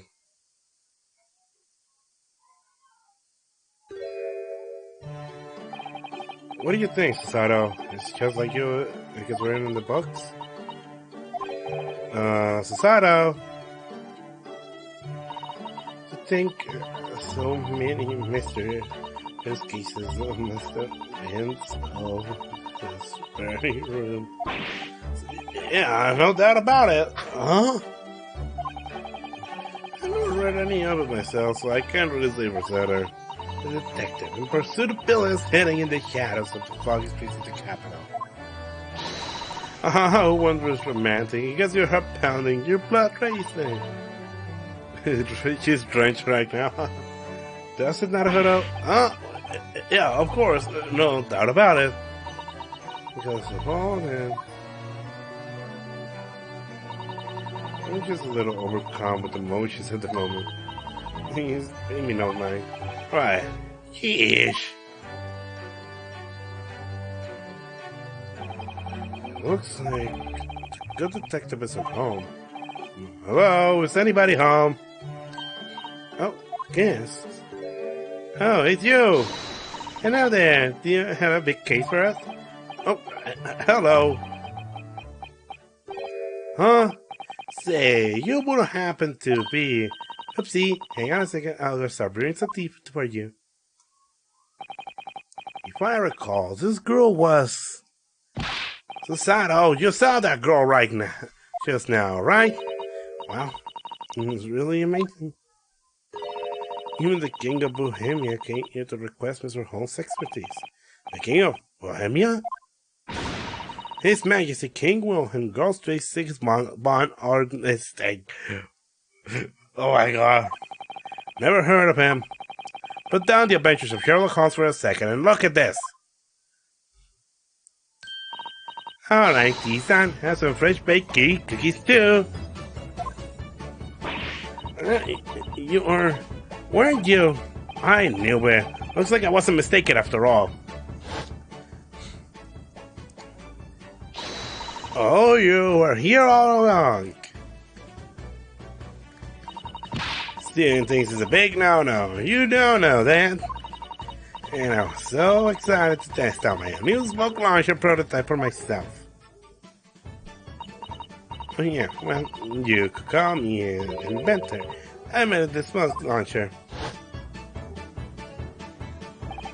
The girl who appeared in the lobby after the trial. You know, this is my first time seeing a nation lawyer. You only just arrived in London and you're already getting put to work. Tough, huh? Yeah, but there's no big deal.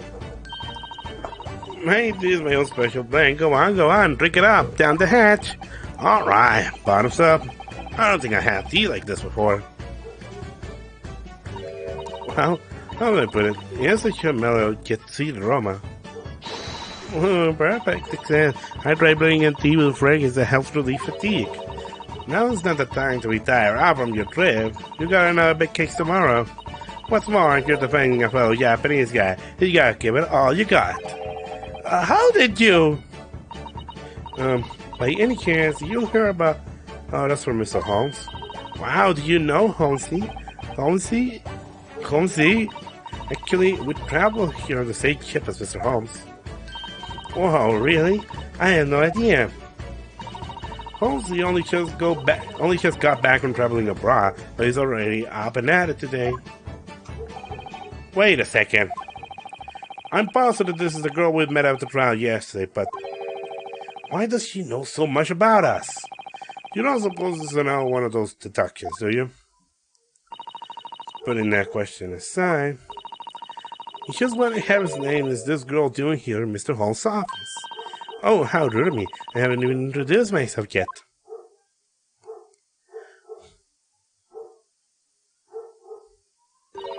I'm Iris Watson. How excited I am to make your acquaintance.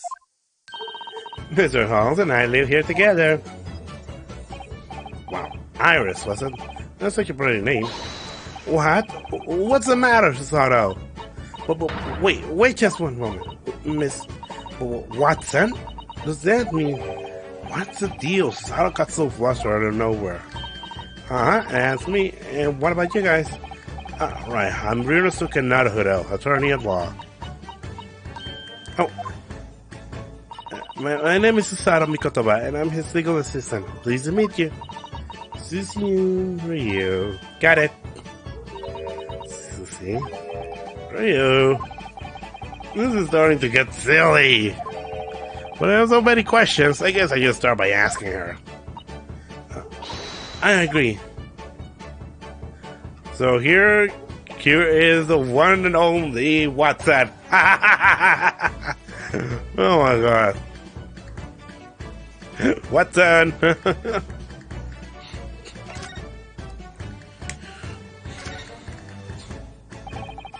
I believe we met yesterday at the Old Bailey, right? Yep, thanks for everything you did yesterday. No, we should be the ones to thank you. I don't remember being held at gunpoint by that horrifying large weapon before you came.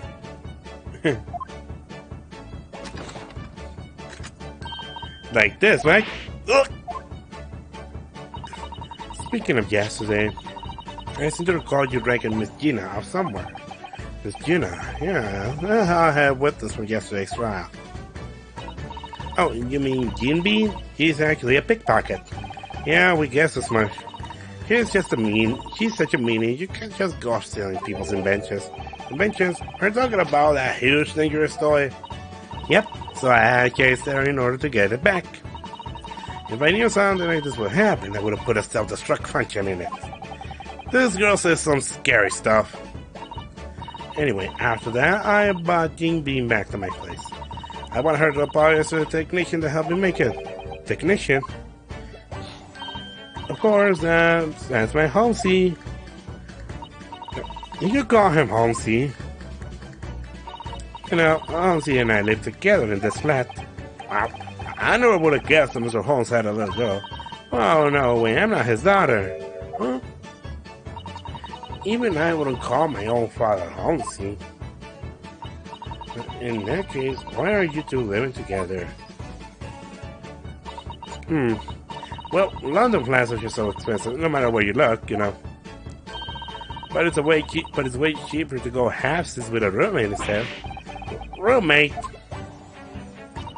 Excuse me, Miss Iris, how old are you? I just turned 10 this year. But what about your father and mother? Are there none? No. Well, you see, I actually don't have anyone like that. Really? She must have a tough life. Monkey bastard! God damn it! Get your minds out of the freaking gutter! May I ask you something? Sure. Can ask me anything, Susie. I'm actually a big fan of the adventures of Sherlock Holmes. Oh, is that the Strand magazine? I have read every issue, even back home in Japan. I had them all shipped overseas. Wow, so even your interested in reading my stories, huh? Did you just say my stories?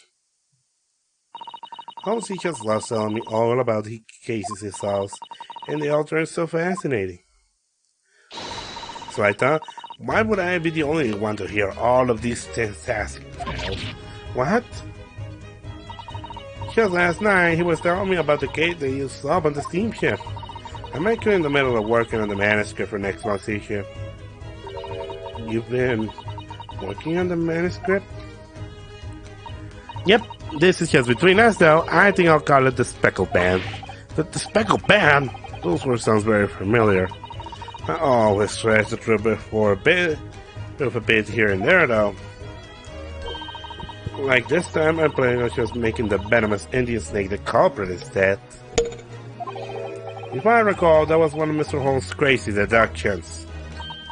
Oh, just so you know, I know that that's not how snakes work. But you know, it's just a story, right? Might as well make it as crazy as entertaining as possible. So that means all of the Sherlock Holmes stories that have been published in this magazine. Yep, I brought every single one of them with its cutting-edge typewriter to boot. But I thought, all of these stories were written by John H. Watson, an MD, weren't they? The Sawdust having some trouble controlling the volume of her voice. It's like she's tricking. Believe it or not, that name is actually referring to me. After all, I'm just little Watson. Then how do you explain the MD part? Well, you see, I am an MD. I'm an MD. What? At the age of 10? Yep, at the tender age of 10. That's impressive, to say the least. Excuse me, but Mr. Watson is a gentleman. I see what you mean. I just have to make some quick edits to my portrayals. What do you mean? I mean, come on, don't you think it'd be a little weird if I didn't? What kind of great that takes a little 10-year-old everywhere he goes? Well, I suppose you have a point. Sarah looks like she's just had her soul sucked out and trampled on.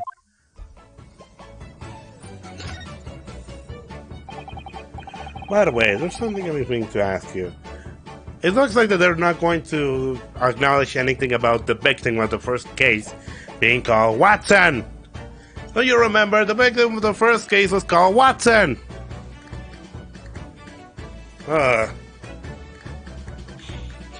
It's just no one remembers that anymore. By the way, there's something I've been meaning to ask you. What is it, dear? How do you know that I was an attorney who has just arrived in London? And even queerer, you said tomorrow will be another difficult trial. Oh, that's all. I'm going to hear an explanation of this, if you please.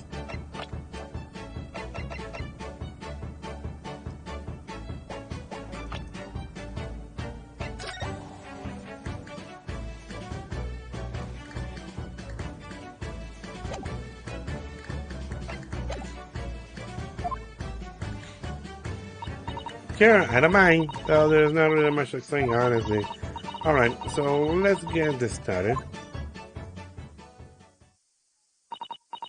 Come and one off. The Dr. Iris Watson Theater of Logic and Reason.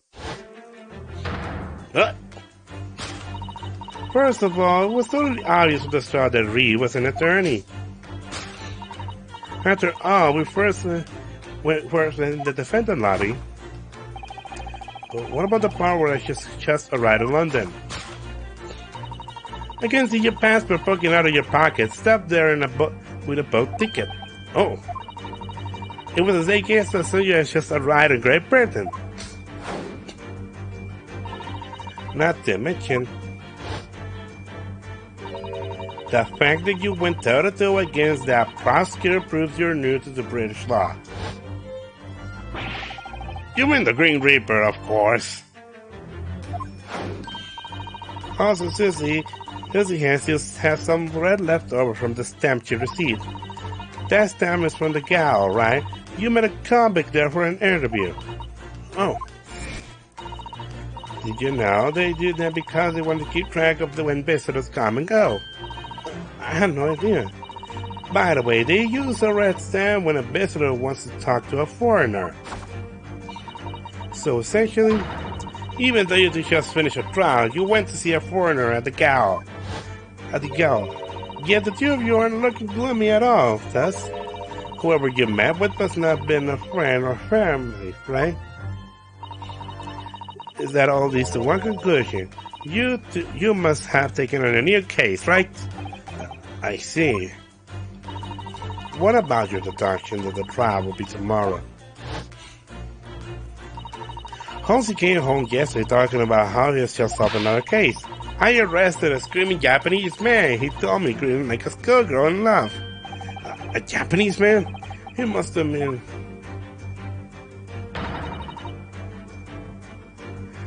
He must be talking about Soseki. And she is 10. Yes. It must be a Japanese sword on your hip. And I think they call Susie's coat a kimono.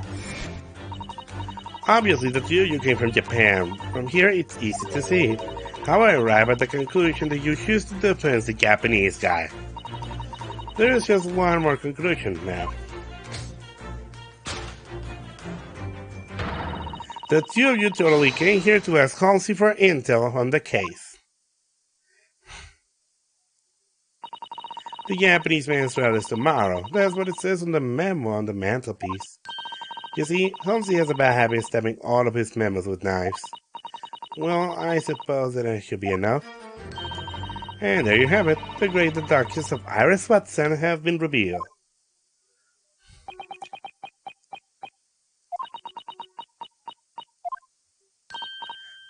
Oh, did my deductions hit the mark? They were all exactly right.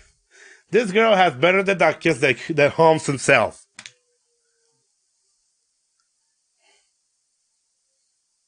Oh my god.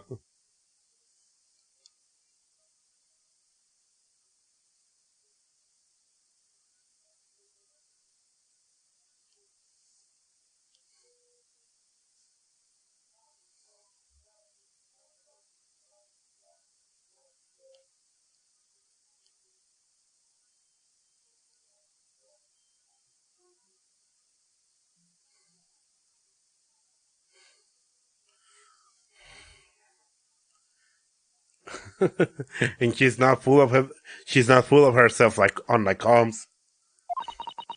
Amazing. Iris' great deductions are really something else.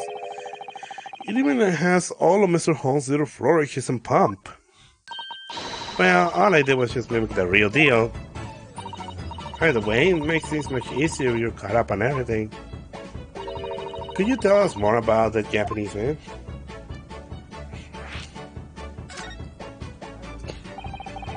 You said that Mr. Holmes arrested him, right?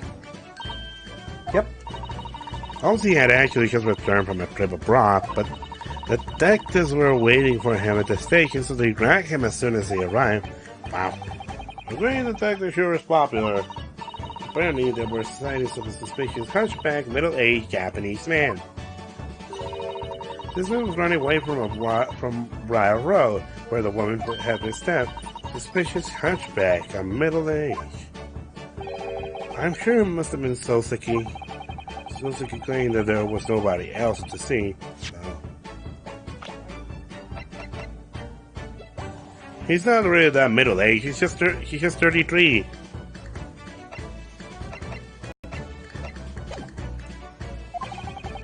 It looks like he didn't see the witnesses.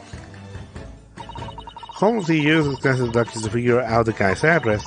The police went straight to his flat near the crime scene. And they found that suspicious hunchback middle-aged man trembling in fear. I guess great detectives get it right sometimes. Of course they do, he's a good detective. But if that incident happened only 2 days ago, why is the trial scheduled for tomorrow? That's way too soon, no matter what the case may be. You have a point. It doesn't seem like they're giving the investigation much time to work. According to a home scene, it's because there's so much crime in this city. What? Scotland Yard is doing the best they can, but even they having trouble keeping it up. Is that so? I had no idea.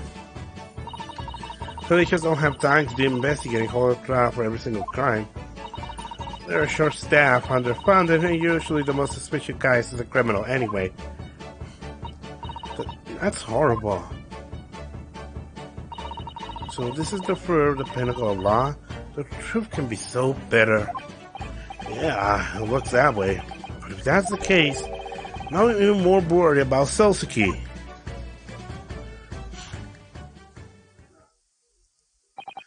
Thank you for answering all of our questions, Iris. We learned a lot from you. You're so very welcome. I have fun too. By the way, Iris, where's Mr. Holmes right now? As you guess, we wanted to ask him about the case. Oh, Holmes? I think he must still be in the middle of investigating a case. Would that be Soseki's case? Soseki, was it? He said he was going to that guy's flat. If you're headed there, I bet you'll find him. But where that place might be, Miss Iris? I think the policemen are still investigating the scene of the crime, but... Is there an inspector by the name of Toby on the scene? Yeah, I remember. There was a Toby. Anyway, well, then... Tobias Gregson. Will you give this to Toby for me? you do, I'm sure he'll spill the beans. What is this? 5 shillings and a message card, I believe.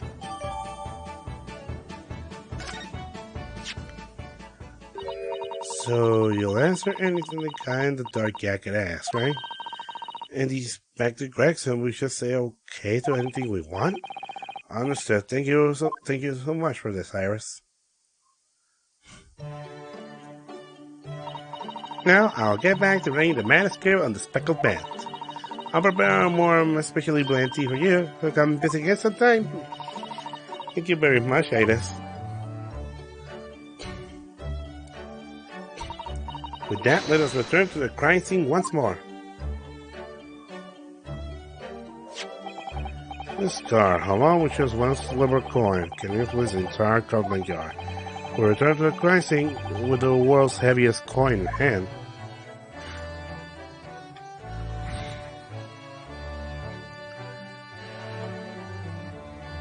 I'm tired.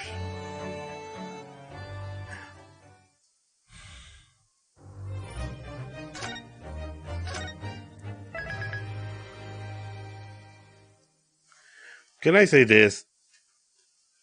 This game is tiring him a lot. No other game has tired me this much since the second investigations, and even Spirit of Justice. God damn it, I feel so tired. And I think talking a lot doesn't help.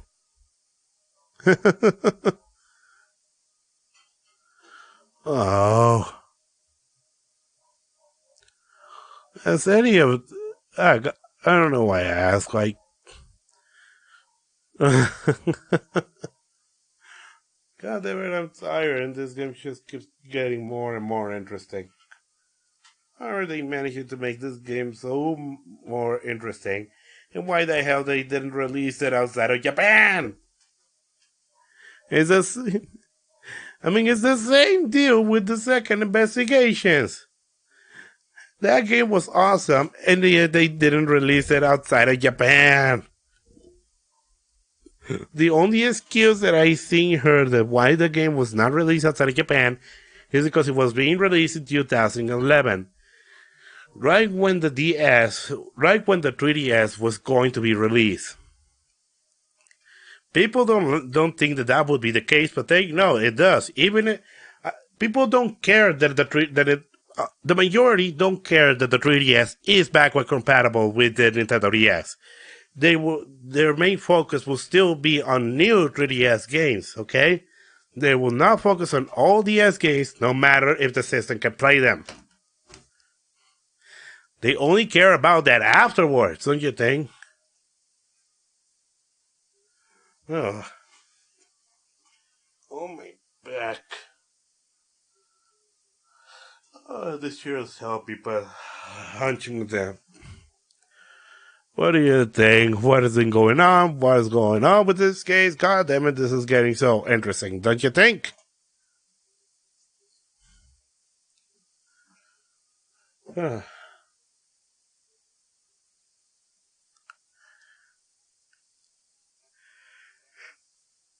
What do you think? You're just here for the ride. You're mostly just for the ride, no matter what game, right? You just want to here to enjoy it, everything.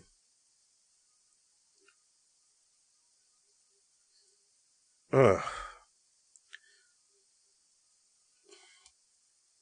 definitely going to end it here, because, well, this game is tiring me. But yeah, I'll definitely end it here. And my throat hurts. Still hurts. But I hope that this helps me as practice for voice acting. But I don't know.